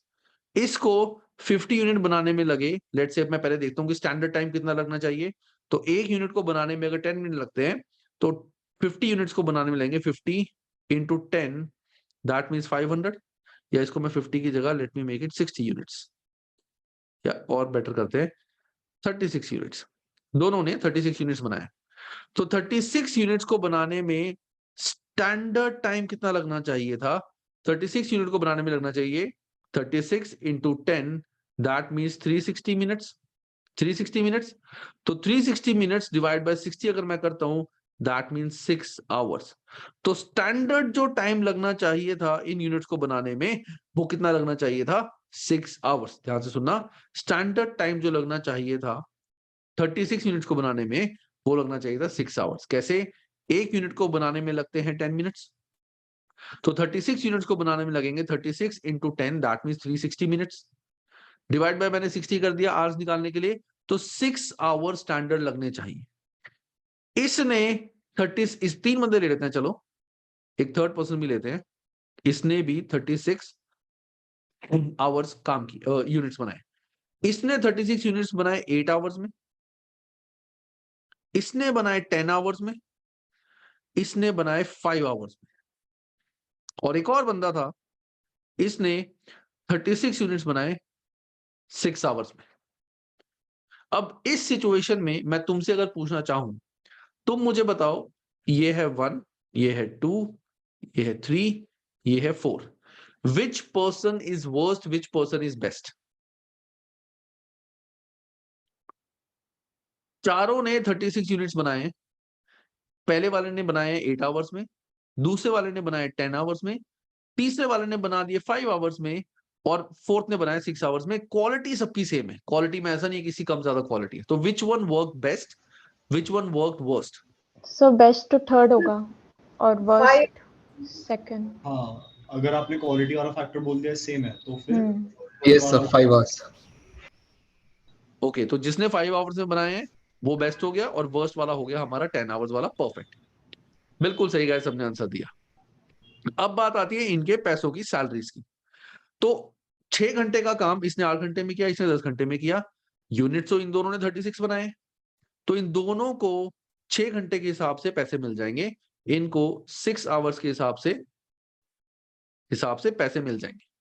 लेकिन थोड़ा सा इनके ऊपर एक स्ट्रिक्ट एक्शन लिया जाएगा कि तुमने क्यों 8 आवर्स लगाए, तूने इतना टाइम क्यों लगाया, तेरी परफॉर्मेंस खराब। लेकिन पैसे इनको 8 आवर्स 10 आवर्स के अकॉर्डिंग बिल्कुल नहीं मिलेंगे। पैसे मिलेंगे इनको जितने यूनिट्स बनाने में, जितना जो स्टैंडर्ड आवर लगते हैं बनाने में, कि पीस वर्किंग आवर्स, कि इन पीस को बनाने में इतना टाइम लगता है, इसके अकॉर्डिंग इन दोनों को पैसे दिए जाएंगे। इनको ऐसा नहीं है कि 8 घंटे के अकॉर्डिंग पैसे देंगे, 10 के पैसे देंगे। क्यों पैसे दे भाई, यूनिट्स तो उतने बने। इस पर्सन ने नॉर्मल काम करा है, इसको भी 6 आवर्स के अकॉर्डिंग पैसे मिल जाएंगे, इसको भी 6 आवर्स के अकॉर्डिंग पैसे मिल जाएंगे। अब इस पर्सन ने 5 आवर्स में काम कर दिया, तो इसको क्या हम, ध्यान से सुनना, क्या हम 6 आवर्स के पैसे दे सकते हैं? जब इसने काम ही 5 आवर्स में कर दिया, तो 6 आवर्स के पैसे तो हम इसको दे ही नहीं सकते। सोचो, हमने इसको बोला कि तू 5 घंटे तूने 36 यूनिट्स बना दी, 1 घंटा फ्री बैठ जाता, फिर तो वो इसी लेवल का आ गया। अगर वो 1 घंटा फ्री बैठ गया तो सेम लेवल हो गया। तो इसको हम 5 आवर्स के अकॉर्डिंग ही पैसे देंगे। ध्यान से सुनना, हम इसको 5 आवर्स के अकॉर्डिंग पैसे देंगे। लेकिन जो इसने कंपनी का टाइम बचाया है, इसने जो कंपनी का 1 आवर बचाया है, इसने कंपनी का 1 आवर बचा दिया। जो काम 6 घंटे में होना चाहिए इसने 5 घंटे में कर दिया, तो इसको 5 घंटे के तो पैसे मिलेंगे। जो टाइम इसने कंपनी का बचा दिया उसके लिए इसको मिलता है ओवर टाइम प्रीमियम, इसको बोला जाता है बोनस या इंसेंटिव। उसके लिए इसको इंसेंटिव मिलेगा कि तूने 5 आवर्स काम किया है, क्योंकि 1 घंटा वो और भी तो काम करेगा। अगर दिन में 6 घंटे काम करते हैं सब लोग, तो 1 घंटा तो वो और भी काम करेगा, उसके तो पैसे उसको मिलेंगे। जो इसने कंपनी का टाइम बचा दिया, 6 घंटे का काम 5 घंटे में कर दिया, उस 1 आवर का इसको मिलेगा incentive. This is how piece works are done और कैलकुलेटेड। ये क्लियर है गाइस सबको? और सर स्टैंडर्ड है 6 आवर्स, तो 6 आवर्स को जो एम्प्लॉई है उसको तो सेम मिलेगा राइट, वर्कर को 6 आवर्स के जिसने हिसाब 6 से आवर्स में नॉर्मल काम पे। किया, जिसने 6 आवर्स में काम किया या उससे ज्यादा करा, उनको तो 6 आवर्स के अकॉर्डिंग मिलेगा। ओके। जिसने कम आवर में करा है उसको हम 6 आवर्स का नहीं देंगे, उनको पैसे देंगे 5 आवर्स की। क्यों? क्योंकि वो 1 घंटा, जो उसका 1 घंटा है, वो 1 घंटा और भी तो यूनिट्स बनाएगा, तो सर उसको तो वो वो पैसे 1 तो घंटे मिलेंगे के लिए मिलेंगे। नॉर्मल नॉर्मल पे तो देंगे ही ना। नहीं नहीं, नॉर्मल सुनो, एक पर्सन जिसने 36 यूनिट्स बनाए 5 आवर्स में, इस पर्सन ने 1 घंटा इसने कोई और काम भी करा होगा, तो वहां के तो इसको पैसे मिलेंगे मिलेंगे। हाँ तो हम इसको अगर 6 आवर्स के पैसे देंगे वो हमारे लिए गलत है। तो हम क्या करेंगे, हम इसको पैसे देंगे 5 आवर्स के, क्योंकि उसने काम 5 आवर्स किए। लेकिन जो उसने 1 आवर कंपनी का बचाया है, उसके लिए हम इसको एक्स्ट्रा पैसे देंगे कि तूने कंपनी का 1 घंटा बचा दिया, हम तेरे को उस चीज का बेनिफिट दे रहे हैं। ओके। सर या हर्ष? अगर थर्ड पर्सन को कंपनी का 1 घंटा बचाने के लिए इंसेंटिव मिलता है, तो फर्स्ट एंड सेकंड हाँ, पर्सन को कंपनी का टाइम बर्बाद करने के लिए कुछ कॉन्सिक्वेंसेस नहीं फेस करने पड़ते? मैंने बताया तो है कि इनका परफॉर्मेंस देखा जाएगा, इवैल्यूएट किया जाएगा, हो सकता है इनको जॉब से निकाले या इनको बोनस कम मिले अगले साल, वो होगा, बिल्कुल होगा। हाँ, okay. Any other doubt guys किसी को? चलो, so that's how our piece rate system works. इस तरह से हमारा पीस वर्क जो है वो काम करता है। तो यहाँ पे जैसे हमें इलस्ट्रेशन दी हुई है, इलस्ट्रेशन देखते हैं। Employees are paid $5 in piecework are produced. Piecework hour produced $5 per hour. In a 35 week, they produce the following output. 35 hours का एक हफ्ता है, उसमें एक पर्सन ने 3 यूनिट्स ऑफ प्रोडक्ट ए बनाए हैं, ठीक है, जिसमें एक यूनिट को बनाने में लगता है 2.5 hours. 5 units of product B बनाए हैं, जिसको बनाने में लगते हैं 8 आवर्स, ठीक है। व्हाट इज द एम्प्लॉय पे पर वीक, उसको कितने पैसे मिलेंगे? तो इसने 3 यूनिट बनाए हैं 2.5 आवर्स के, तो 3 इंटू 2.5 जब मैं करता हूं, तो 3 इंटू 2.5, दैट मीन्स एक तो उसने 7.5 आवर्स का काम कर दिया, उसने पूरा हफ्ता काम किया 35 आवर्स, लेकिन हम देख रहे हैं यूनिट्स का। तो एक यूनिट को बनाने में लगते हैं 2.5 घंटे, उसने 3 यूनिट बनाए हैं, तो 7.5 आवर्स का उसने काम किया। और यहां पे भी 8 इंटू 5 40 आवर्स का उसने काम किया। 8 इंटू 5 40 आवर्स का उसने काम कर दिया। तो टोटल काम उसने कितना किया? 7.5 प्लस 40, उसने 47.5 आवर्स का काम किया है। कब? इन अ 35 आवर्स वीक। उसने 35 आवर्स में 47.5 आवर्स का काम करा है। तो यहाँ पे उसको पैसे कैसे मिलेंगे? ये जो उन्होंने लिखा हुआ है गाइस, ये सॉल्यूशन इनका गलत है, ये वाला क्वेश्चन गलत है, क्योंकि मैंने तुम्हें बताया था ना कि यहाँ पे हमारा एक ओवर टाइम मिलता है। इसको पैसे तो अगर इसने 35 आवर्स काम किए हैं तो 35 के अकॉर्डिंग मिलेंगे। जो टाइम इसने बचाया है उसके लिए प्रीमियम मिलेगा, वो हम अभी आगे देखते हैं, इसको अभी छोड़ दो। वो ये बोनस है, इसके बारे में पढ़ते हैं। मैं पहले तुम्हें इसका एक प्रैक्टिकल करके दिखाता हूँ। एक सिचुएशन है, एक क्वेश्चन है, मैंने नोट्स में लिखा हुआ है, ध्यान से पढ़ते हैं। नोट्स में है मेरा, या चलो मैं नोट्स ओपन ही कर लेता हूँ just to save your time.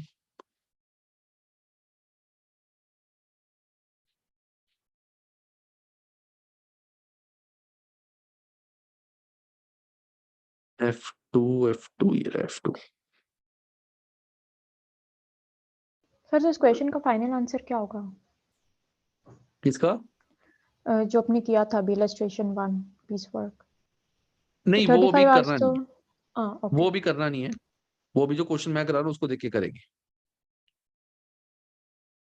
जैसे ये क्वेश्चन है प्रीमियम बोनस वाला, थोड़ा छोटा करता हूं।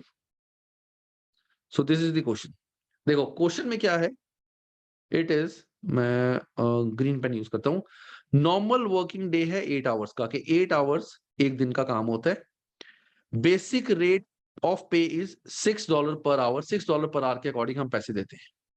स्टैंडर्ड टाइम पर यूनिट, एक यूनिट को बनाने में लगते हैं 2 minutes. Premium bonus 75% of time save, के जो भी तुम टाइम बचाओगे उसमें टोटल पे जो मिलनी चाहिए उसका 75% तुम्हारा प्रीमियम होगा।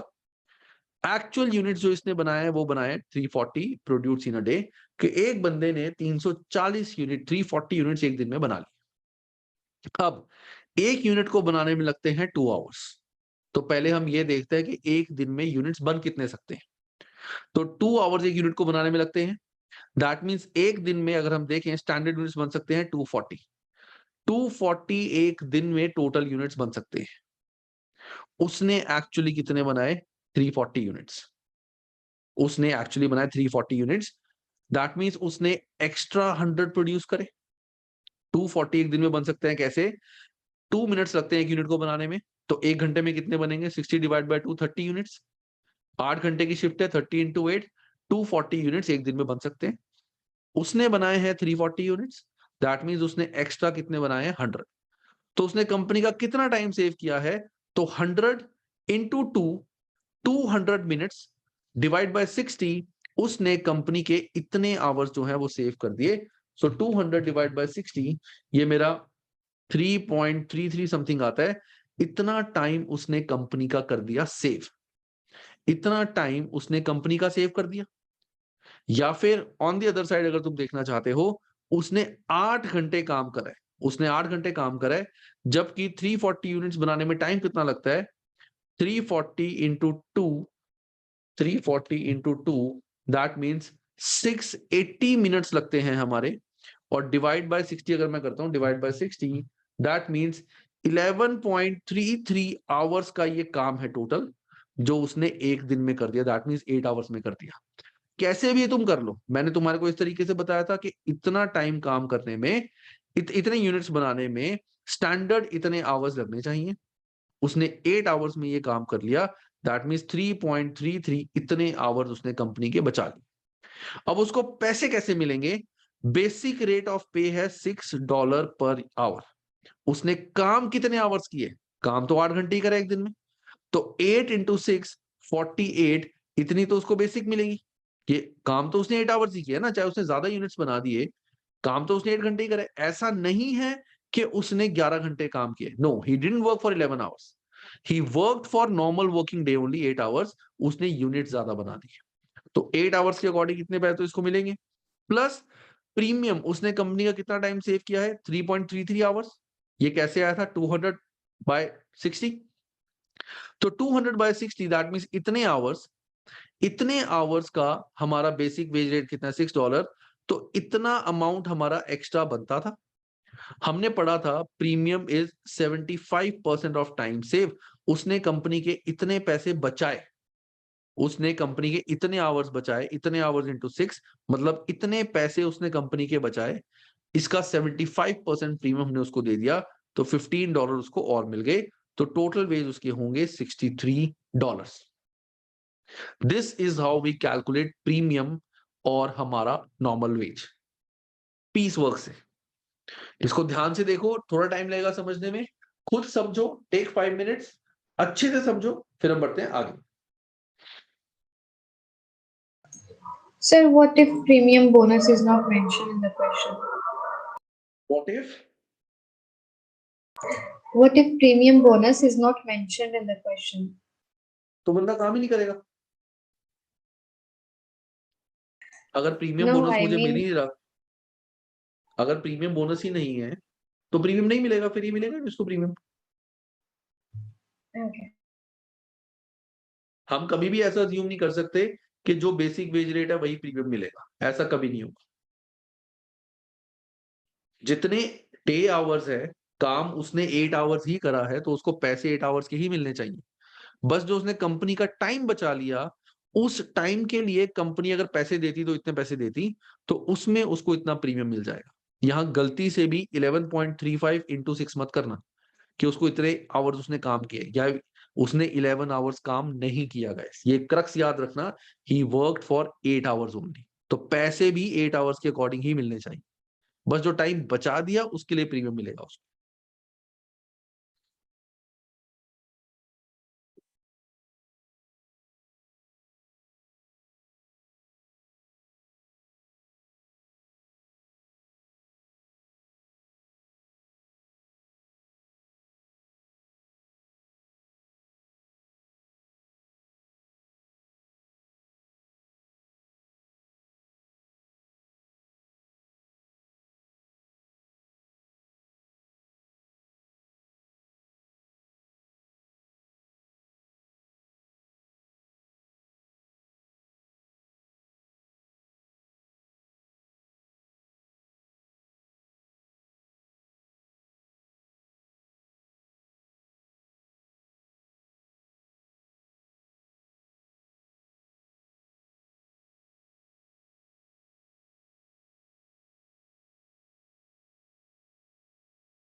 Understood, sir. Done, sir. Sir, understood. Okay चलो guys, अब बढ़ते हैं हम आगे। तो मोस्टली स्टूडेंट्स को ये क्लियर है, किसी को डाउट तो नहीं है गाइस? No, sir. चलो तो बढ़ते हैं आगे इसमें हम।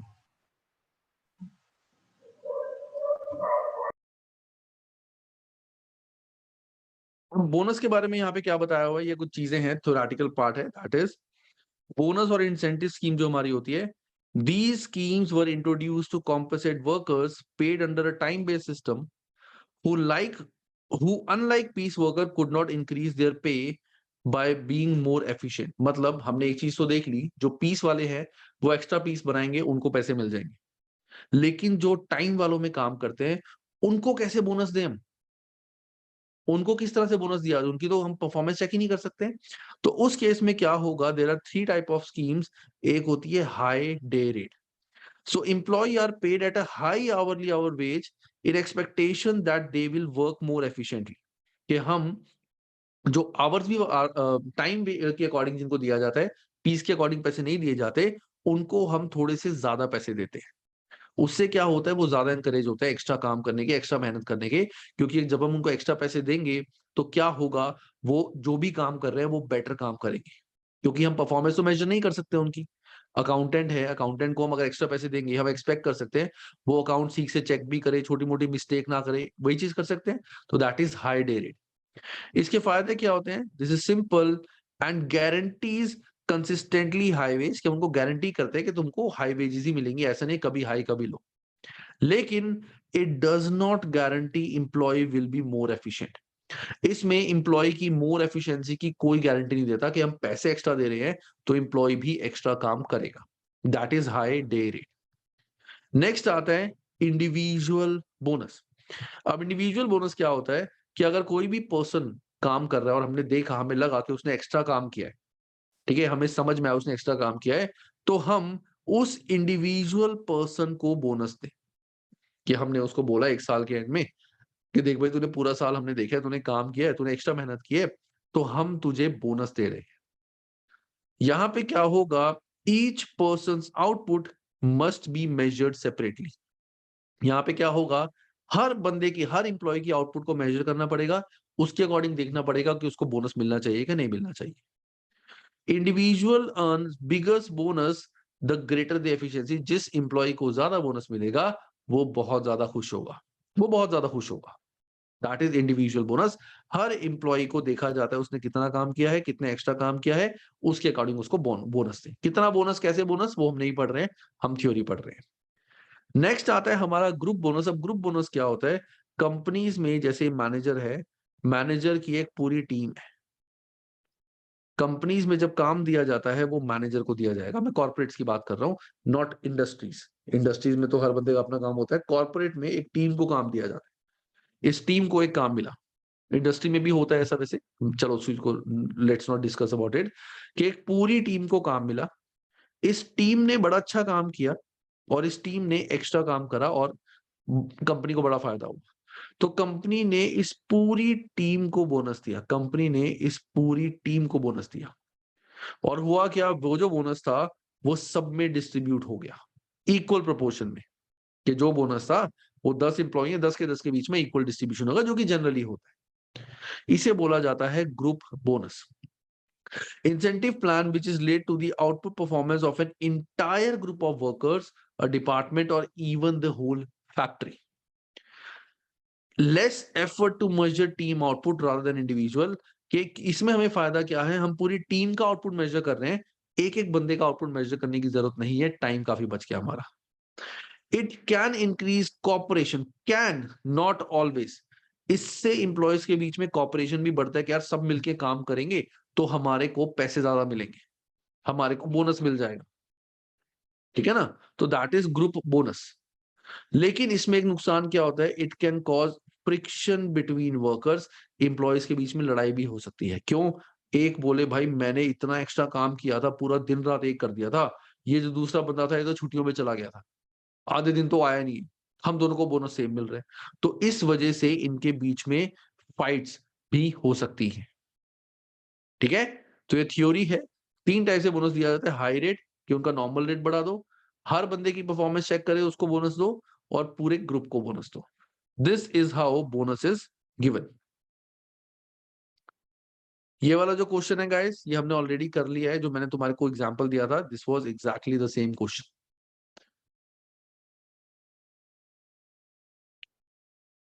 ठीक है, ये सेम क्वेश्चन है, तो मैंने कराया था वही। नॉर्मल वर्किंग आवर्स देते हैं, बेस रेट 6 पर आवर है, 1 यूनिट को बनाने में 2 मिनट्स लगते हैं, और प्रीमियम बोनस है 75% of time save.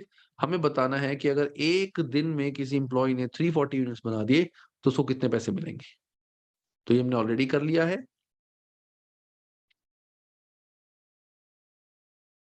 Next question है एक्टिविटी नंबर 2। ये है हमारा पीस वर्क के अकॉर्डिंग। क्या लिखा हुआ है, a company pays its employee using piece work scheme. अब हमें क्वेश्चन में ध्यान से पढ़ना है, जो चीजें हमने शायद नहीं भी पढ़ी यहाँ पे उस चीज का क्वेश्चन आ सकता है, हमें सिर्फ क्वेश्चन को बहुत अच्छे से समझना है। A company pays its employee using a piece work scheme, the rates are as follows. अगर कोई भी इंप्लॉय 0 से 100 यूनिट्स के बीच में बना रहा है तो उसको 4 यूनिट पर आवर मिलेंगे, तो $4 पर यूनिट। अगर कोई भी इंप्लॉय 0 से 100 यूनिट्स बना रहा है तो उसको 4 पर यूनिट मिलेंगे। अगर कोई इंप्लॉय 100 से ज्यादा बना रहा है और 150 से कम बना रहा है तो उसको इन एडिशन पे 4.5 पर यूनिट मिलेंगे। मतलब अगर कोई इंप्लॉय 100 यूनिट बना रहा है, अगर कोई इंप्लॉय 101 यूनिट बना रहा है तो 100 वाले को 100 इंटू 4 मिलेंगे, इसको 100 इंटू 4 मिलेंगे, जो इसने एक्स्ट्रा बनाया है उस पे इसको 4.5 मिलेगा। ये मत सोचना कि अगर किसी ने 100 और 150 के बीच में बनाए तो उसको 4.5 पर यूनिट, ऐसा नहीं होगा कि 101 इंटू 4.5, ऐसा कभी नहीं होगा, क्योंकि ऐसा हो गया तो हर आदमी यही करेगा जो 100 बना सकता है कि 1 यूनिट और बना लो, तो मेरे को पूरे पे 4.5 का बेनिफिट मिल जाएगा कि 100 यूनिट पे मिलेंगे $400 और 101 पे मिलेंगे 101 इंटू 4.5, तो सीधा $454 मिल जाएंगे। इतना ज्यादा गैप ऐसा कोई नहीं होता। तो लॉजिक की बात है, अगर किसी ने 100 से ज्यादा बनाया 150 से कम, तो इस स्लैब के उसको 4.5 पर यूनिट मिलेंगे। 150 से 200 के बीच में बनाएगा तो उसको 5 पर यूनिट, और 200 से ज्यादा बनाए तो 5.5 पर यूनिट, इतने पैसे उनको मिलेंगे। क्वेश्चन में बोला गया है if an employee produces 163 units in a week, उसको टोटल कितने पैसे मिलेंगे। तो अगर किसी ने 163 यूनिट्स बनाया, ध्यान से देखना, 0 से 163, तो पहला स्लैब है हमारा 100 का, तो 100 इंटू 4, ये तो उसको मिलेंगे। फिर 101 से 150, तो जो इसने एडिशनल 100 यूनिट्स तो ये बनाए, जो उसने 50 एडिशनल बनाए हैं उसके लिए उसको 4.5 इंटू 50 मिलेगा, तो 400 प्लस 4.5 इंटू 50, 225 मिलेंगे। और उसके ऊपर इसने 163 यूनिट्स बनाए हैं, दैट मींस 150 से ऊपर कितने हो गए, 13 यूनिट्स। इस 13 यूनिट्स पे उसको मिलेंगे $5, तो 13 इंटू 5, दैट मींस $65। तो टोटल जो इसको पे मिलेगी, it's going to be 400 plus 225 plus 65, it is $690। इतनी उसकी टोटल पे होगी कि जो उसने पहले 100 बनाया उस पे पूरे $4, जो एडिशनल उसने 50 भी क्रॉस कर लिए तो उस 50 पे पूरे 4.5, और जो उसने एडिशनल 151 से ऊपर बनाए हैं उस पे उसको $5 मिलेंगे पर यूनिट, जो उसने 150 से ऊपर बनाए। This is how slabs work. And income tax में भी स्लैब्स ऐसे ही होते हैं। जब तुम इनकम टैक्स पढ़ोगे वहां पे भी तुम्हें ऐसे स्लैब पता चलेगा कि 0 to 3 लाख हमारा कोई टैक्स नहीं है, 3 लाख से 5 लाख के बीच में ये परसेंटेज है, 5 लाख से उसके बीच में ऐसे है। तो दैट्स हाउ स्लैब्स वर्क। इसको देखो, इसको समझो, इस क्वेश्चन को। कोई डाउट है तो मुझसे प्लीज पूछो।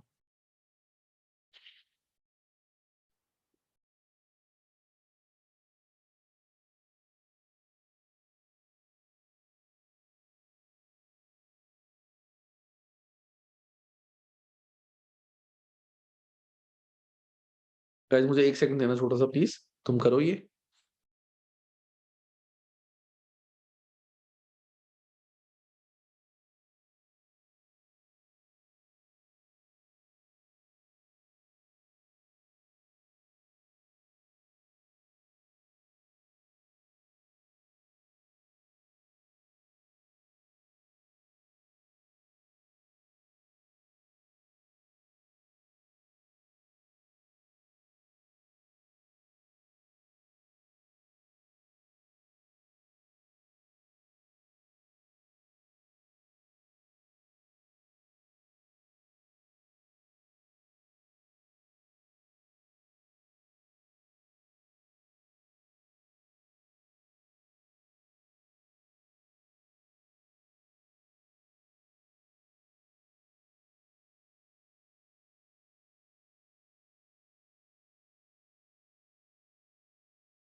यस गाइस, पढ़ लिया सबने ये? Yes, sir. Yes, sir. कोई डाउट इसमें? No, sir. चलो, अब आता है हमारा नेक्स्ट टॉपिक, छोटा सा है formula, that is standard labour our. कि स्टैंडर्ड लेबर आवर हम कैसे निकालते हैं। स्टैंडर्ड लेबर आवर निकालने का फॉर्मूला होता है जितने एक्चुअल यूनिट्स एम्प्लॉय ने बनाए हैं इनटू एक यूनिट को बनाने में कितना टाइम लगता है। इससे पता चलेगा कि जितने यूनिट्स एम्प्लॉय ने बनाई हैं उस पे कितना टोटल टाइम लगना चाहिए था, that is standard labour hours.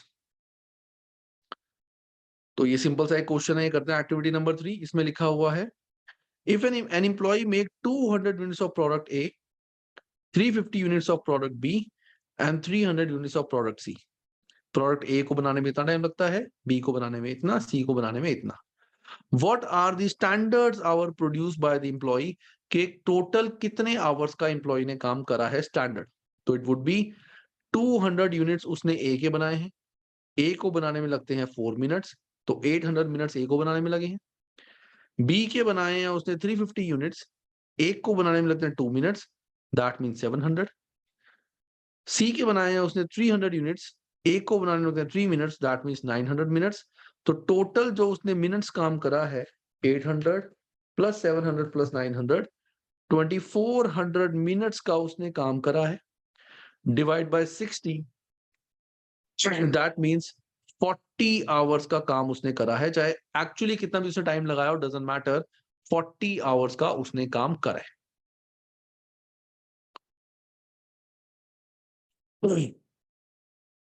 ये क्लियर है गाइस सबको?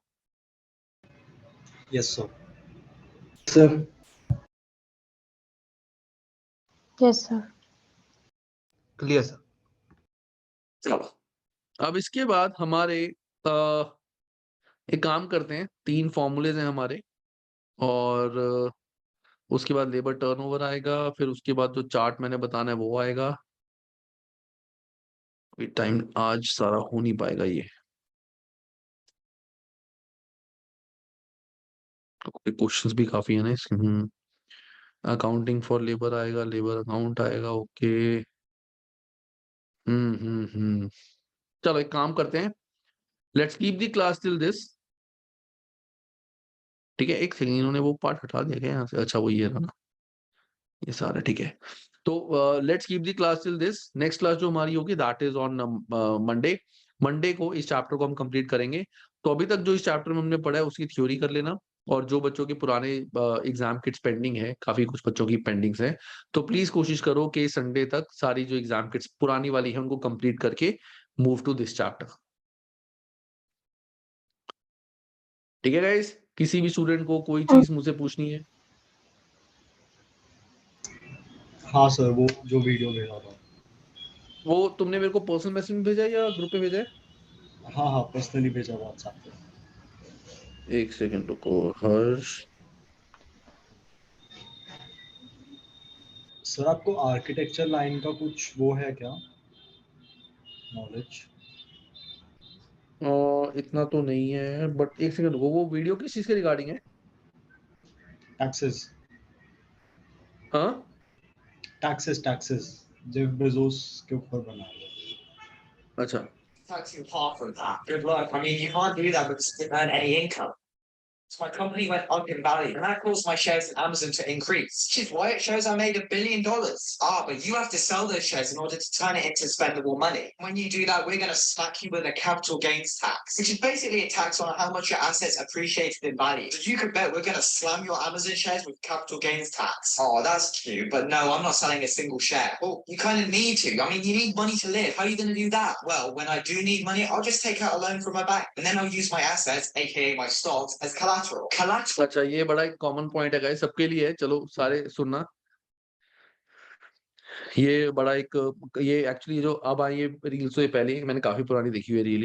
ये क्या है गाइस कि देखो, अब इसमें जैसे ये एक्चुअली हुआ था उस पे कौन है वो ऑस्ट्रेलिया वाला, इलॉन मस्क।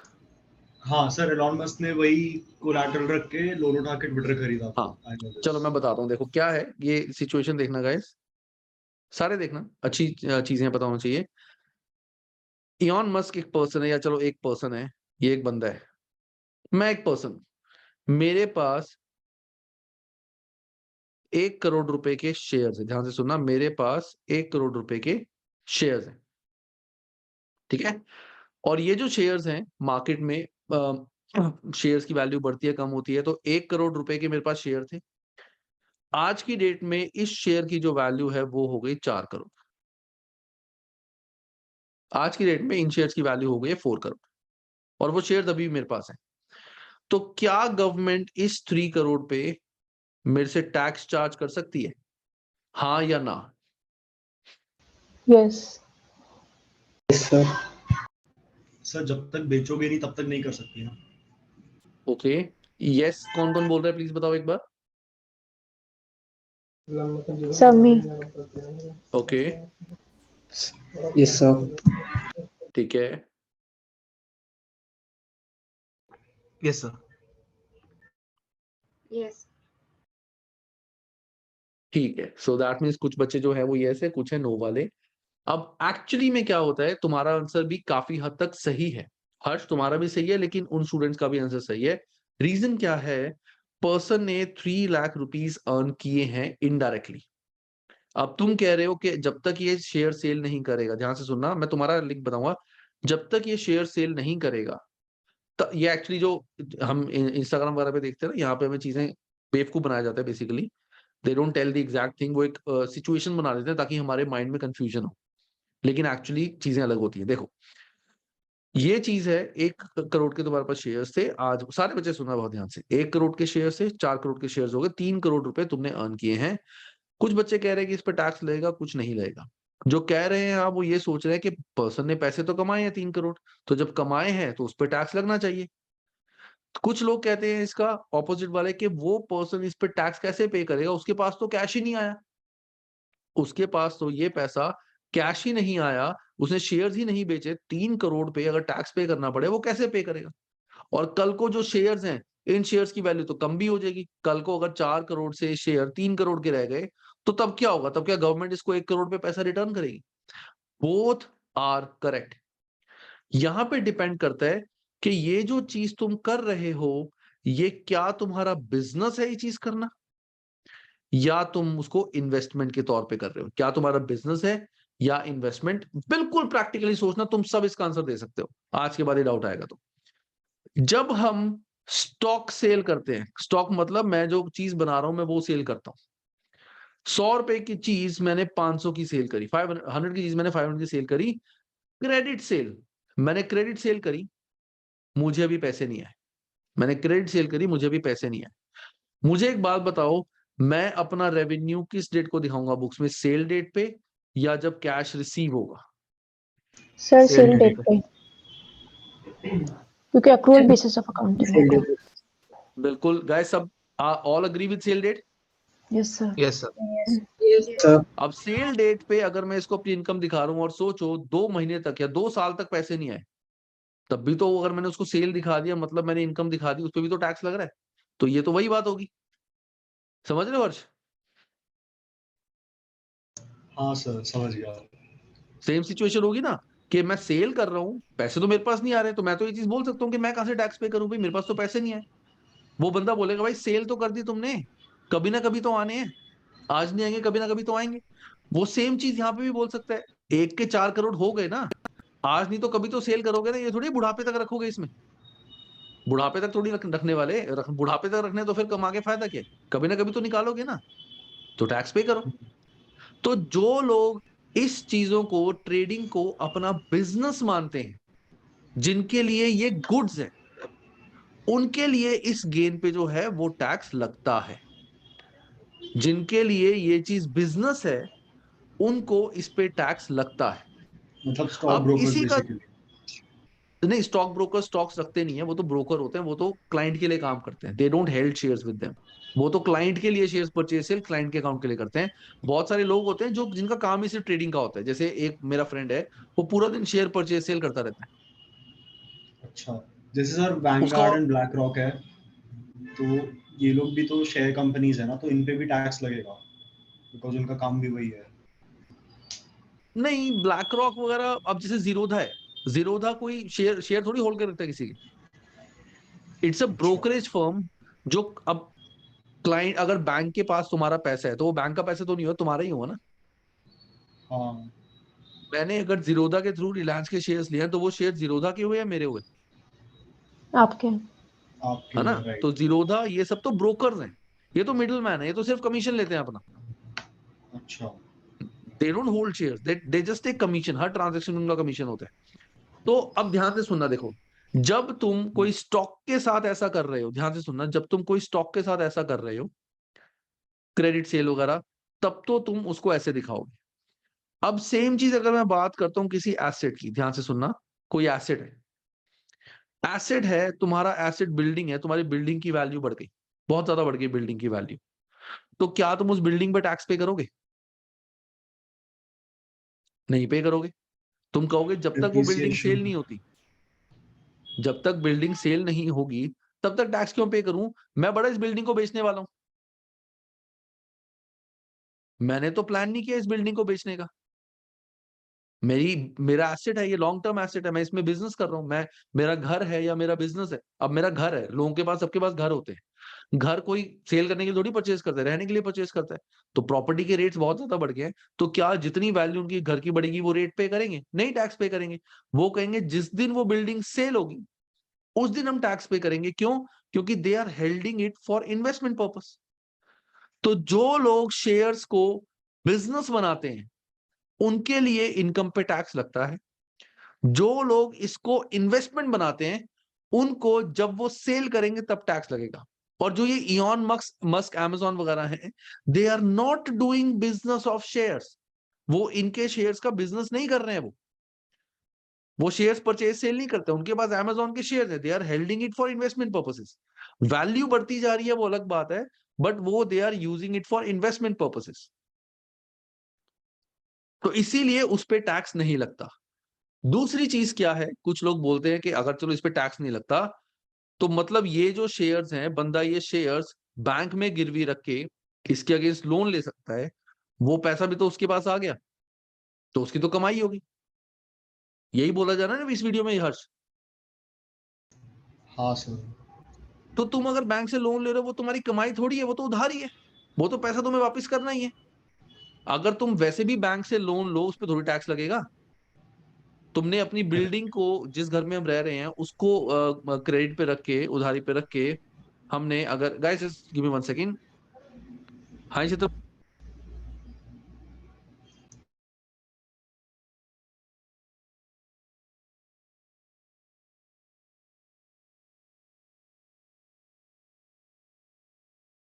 हाँ गाइस, तो बिल्डिंग अगर मैं अपनी बैंक को गिरवी रख के इससे कुछ पैसे ले लूं तो क्या मैं टैक्स पे करूंगा उस पे?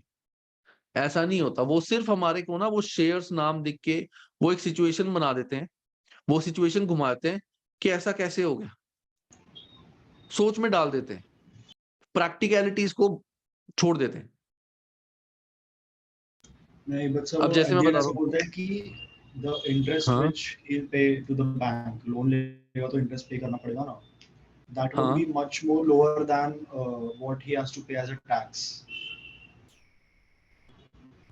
वो बात And तुम्हारी सर ठीक है अगर हर्ष। अगर Amazon के शेयर्स तुम समझ नहीं रहे। सुनो सुनो हर्ष, तुम समझ नहीं रहे हो। अगर वो गवर्नमेंट, ध्यान से सुनना, अगर वो 4 करोड़ पे लेट से उसका 1 करोड़ का टैक्स है, ध्यान से सुनना, वो 4 करोड़ पे वो 1 करोड़ टैक्स पे करता है, तो जो 3 करोड़ है वो उसकी इनकम है।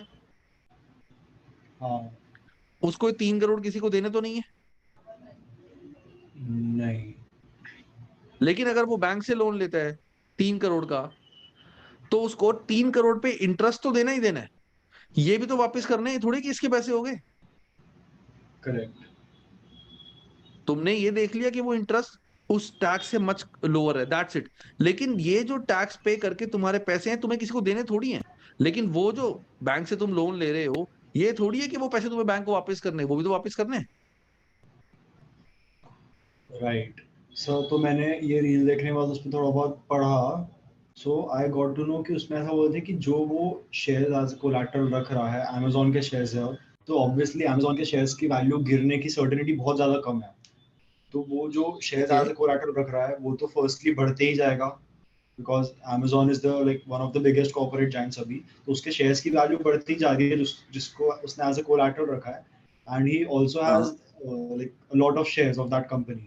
तो वो हाँ, इवेंचुअली थोड़े थोड़े सम में लोन लेते जाएगा instead of caching those shares, and loan लेके जाते जाते वो अपना वो करते रहेगा, लाइक क्या कर गुजारा या देगा? जो भी सर्वाइवल, द मनी ही नहीं, needs loan, basically for himself. वो लोन लेता रहेगा, तुम कह रहे हो he will keep on taking loan. Like ऐसा मैंने पढ़ा था कि this is a good strategy, and ये टैक्स इवेजन नहीं हुआ, टैक्स अवॉइडेंस हुआ एक तरीके से। चलो देखो, तुम वो लोन लेता रहेगा, हाँ बात सही है, वो लोन लेके अपना घर चलाएगा, हाँ इस पे इंटरेस्ट उसको पे करना पड़ेगा, इंटरेस्ट भी पे हाँ करेगा वो, ये अमाउंट भी वापस करता रहेगा, हाँ ये भी तो वापस करना है ना। तो इनफ्लो आउटफ्लो अगर तुम कैश देखो, अगर उसको 100 करोड़ कैश आ रहा है तो 120 करोड़ जा रहा है। करेक्ट यहाँ पे 4 करोड़ उसको आ रहा है 1 करोड़ ही तो जा रहा है बस, तो 3 करोड़ उसके पास बच रहे हैं, यहाँ तो कुछ बच ही नहीं रहा।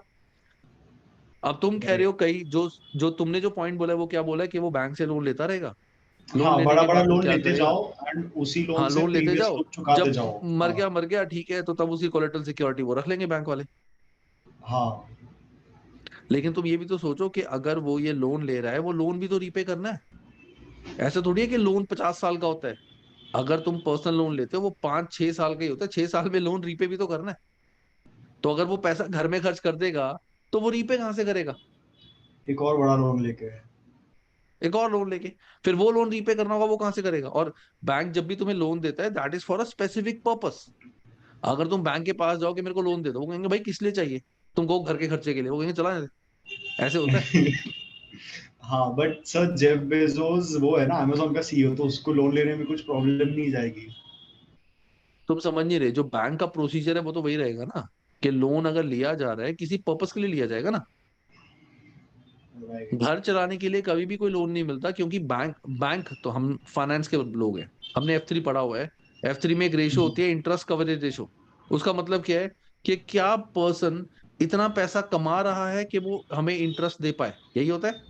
हाँ हाँ करेक्ट तो अगर एक पर्सन घर के खर्चों के लिए लोन ले रहा है तो उसकी इनकम मतलब जीरो है, करेक्ट। तो फिर वो रीपे नहीं करेगा तो बैंक लोन क्यों देगा उसको? हाँ सही है, बट सर एक्चुअल में फिर ऐसा जो होता है कि इसने ऐसे ही किसी सेलिब्रिटी पे रील बना दिया। ये ऐसी रील्स बनती है, इसमें कुछ खास नहीं होता, ऐसे ही घुमाते हैं। अब ये इसका मैं तुम्हें बेस्ट एग्जांपल देता हूँ। हमारी फिंगर है,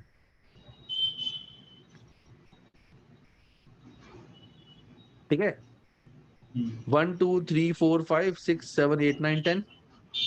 हम्म ठीक है, किसी बंदे ने बोला कि चलो एक काम करते हैं, रिवर्स कैलकुलेशन करते हैं, 10 9 10 9 8। नहीं, इसका उसने क्या कहा था मैं खुद भूल गया, रुको।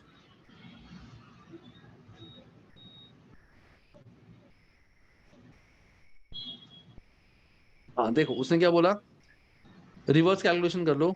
10 9 8 7 6, 6 + 5 11, 11 फिंगर होगी हमारी तो।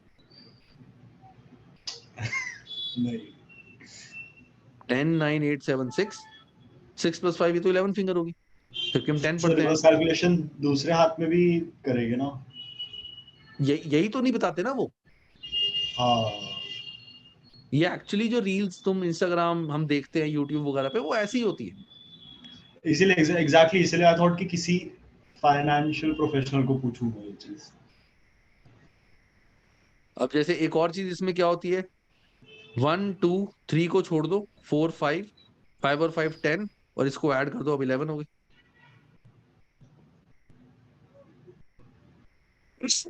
तो ऐसा नहीं होता, गवर्नमेंट इतनी बेवकूफ नहीं है कि वो इनको ऐसे जाने देगी। और ये जो काम है कर सकते हैं, इनके पास बहुत पैसा है, बहुत प्रॉपर्टीज है, तो they can play like this. But ऐसा नहीं है कि गवर्नमेंट का टैक्स ये घुमा देंगे। बट सर कुछ ना कुछ तो अवॉइडेंस करते ही होंगे। देर आर इतनी उनका वेज, रीच है, टैक्स अवॉइडेंस, इतना टैक्स वो है। इवेशन। जब तुम टैक्स पढ़ोगे वहां तुम्हें सब कुछ पता चलेगा इस बारे में, सब कुछ तुम्हारे हाँ सिलेबस में है। जैसे मैंने सर एक पढ़ा था कि नाइकी का जो पेरेंट कंपनी है वो उन्होंने किसी ऐसे कंट्री में रजिस्टर किया है जहाँ पे टैक्स परसेंटेज ऑन योर जो भी प्रॉफिट्स या ऑन योर एसेट्स है वो बहुत ज्यादा कम है। आई थिंक वो कुछ तुम लोग। पढ़ोगे हर सारा बात में, यहाँ देर आर टैक्स हेवंस जहाँ पे टैक्स ही नहीं है। टैक्स हाँ तो हेवंस वो नाम ऐसा होता है, बोलते हैं उन कि कंट्रीज में टैक्स ही नहीं होता। ओके, तो मैंने वही पढ़ा था कि नाइकी ने अपना जो पेरेंट कंपनी है किसी ऐसे कंट्री में रजिस्टर कर रखा है एंड जितना भी हाँ ऐसा होता है, नाइकी बिल्कुल होता है। एक्चुअली अर्न्स दे स्ट्रेट अप से कि एक्चुअल में तो उस कंपनी का है जो वहां पे रजिस्टर्ड है, हमको ये पूरा पैसा उनको बिल्कुल देना है। सही, तो वो टैक्स फिर उनको लाइक कंपैरेटिवली कम पे करना पड़ता है as compare to other countries, बिल्कुल क्योंकि सही उनका कह रहे हो। पेरेंट कंपनी वहां पे रजिस्टर्ड है, ऐसा भी होता बट हुआ है। when you don't know the taxation, you cannot judge that. If a person is earning money in a country, उसको कंट्री में टैक्स पे करना ही पड़ेगा, चाहे वो बाहर से क्यों ना काम कर रहा हो। हाँ एंड ये भी मैंने ऐसी किसी यूट्यूबर को बोलते हुए सुना था, तो ऐसा भी हो सकता है कि वो कंट्री के कुछ किसी पे विश्वास स्पेसिफिक ना लॉज करो हर्ष, होंगे। मैं सही बता रहा हूँ, किसी पे विश्वास हाँ नहीं करना चाहिए। ये यूट्यूब, इंस्टाग्राम, जो भी तुम्हें स्टोरी सुनाई जाती हैं, जो डाउट होता है, किसी पे ट्रस्ट ना करो। Just believe on what you study as per law, as per rules. तो जब तक कोई स्टडी तुमने नहीं करी, जब तक लॉ नहीं पढ़ा, डोंट एंटिसिपेट कि ये ऐसा हो सकता है, ये ऐसा हो सकता है, ये ऐसा होगा। वो एंटिसिपेशन करना ही हमारे लिए गलत, मतलब हमें कोई भी घुमा सकता है। वी ऑलवेज शुड हैव, ये ऑडिटिंग में तुम पढ़ोगे, प्रोफेशनल स्केप्टिज्म एक टर्म होता है, that is called questioning mind. कि हमारा हमेशा एक क्वेश्चनिंग माइंड होना चाहिए कि ऐसा क्यों है, ऐसा क्यों है कि उस पर टैक्स नहीं लग रहा। तो वो क्यों का आंसर तुम्हारे को जब तुम सब्जेक्ट पढ़ोगे वहां सारा पड़ेगा। रील्स वगैरह देखो, सब कुछ देखो, उन पे इतना मत सोचो कि ऐसा क्यों है। वो तो घुमाएंगे, उनका तो काम है, उनको तो जितने ज्यादा व्यूज आएंगे उतने ज्यादा पैसे मिलेंगे, उन्होंने तो पैसे कमाने। करेक्ट। ठीक है ना। चलो सो गाइस, यस सर, किसी एक को जो हमने लास्ट आज चीज पढ़ा उसमें पूछ कोई लूं। डाउट? या हर्ष? वही वो जो मैं आर्किटेक्चर का पूछा था, एक्चुअली मैं dad was watching one show, उनके साथ में देख रहा था। मैं एकदम आपको शॉर्ट में बताता हूँ सिनेरियो क्या है। तो हर्ष एक काम दिस करना, सुनो गाय, सुनो, पता है क्या, सुनो सुनो हर्ष, एक्चुअली ये जो हमारी क्लास होती है दिस इज रिकॉर्डेड। हाँ तो वो रिकॉर्डेड क्लास हमने टॉपिक जो करना है उसको खत्म करते हैं, अदरवाइज जो बच्चे रिकॉर्डिंग देखेंगे वो फिर उनको समझ नहीं आएगा कि आगे क्या होना है। ठीक है ना। ओके ओके तुम्हारे जो डाउट्स है तो मेरे को कल कॉल कर लेना 11-12 बजे। विल मैं तुम्हारे सारे तुम्हारी अच्छे से डिस्कशन करके विल एक्सप्लेन। बट अभी क्लास में जो बाकी के अच्छा बच्चे हैं ना उनके लिए आई think it's not a good thing.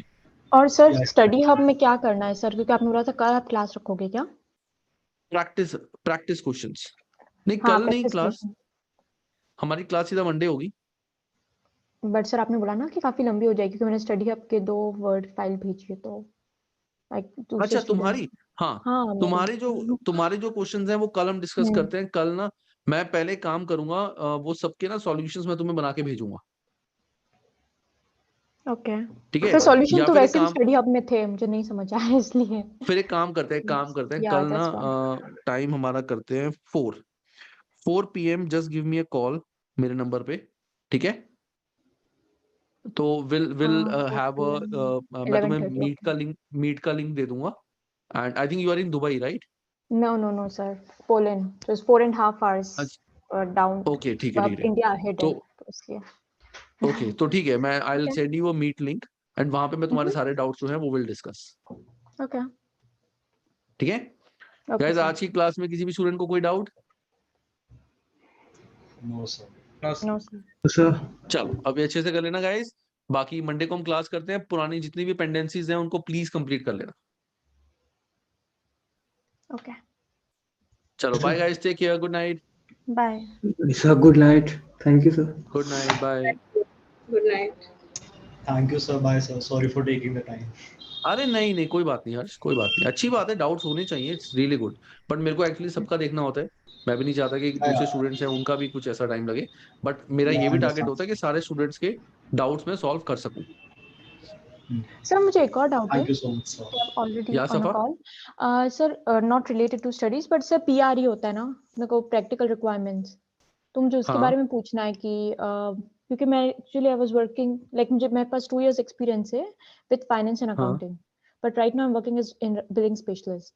सो ये काउंट होगा कि नहीं होगा एक्सपीरियंस, दो इट इज बिलिंग? कल कल कॉल करते ना, वहां में डिस्कस कर तू सारा बता दूं। डिस्कस कर लेंगे ना। Okay, thank you sir. हाँ ठीक थैंक है, यू सो मच। चलो okay, okay, good night, take care. Good night, bye.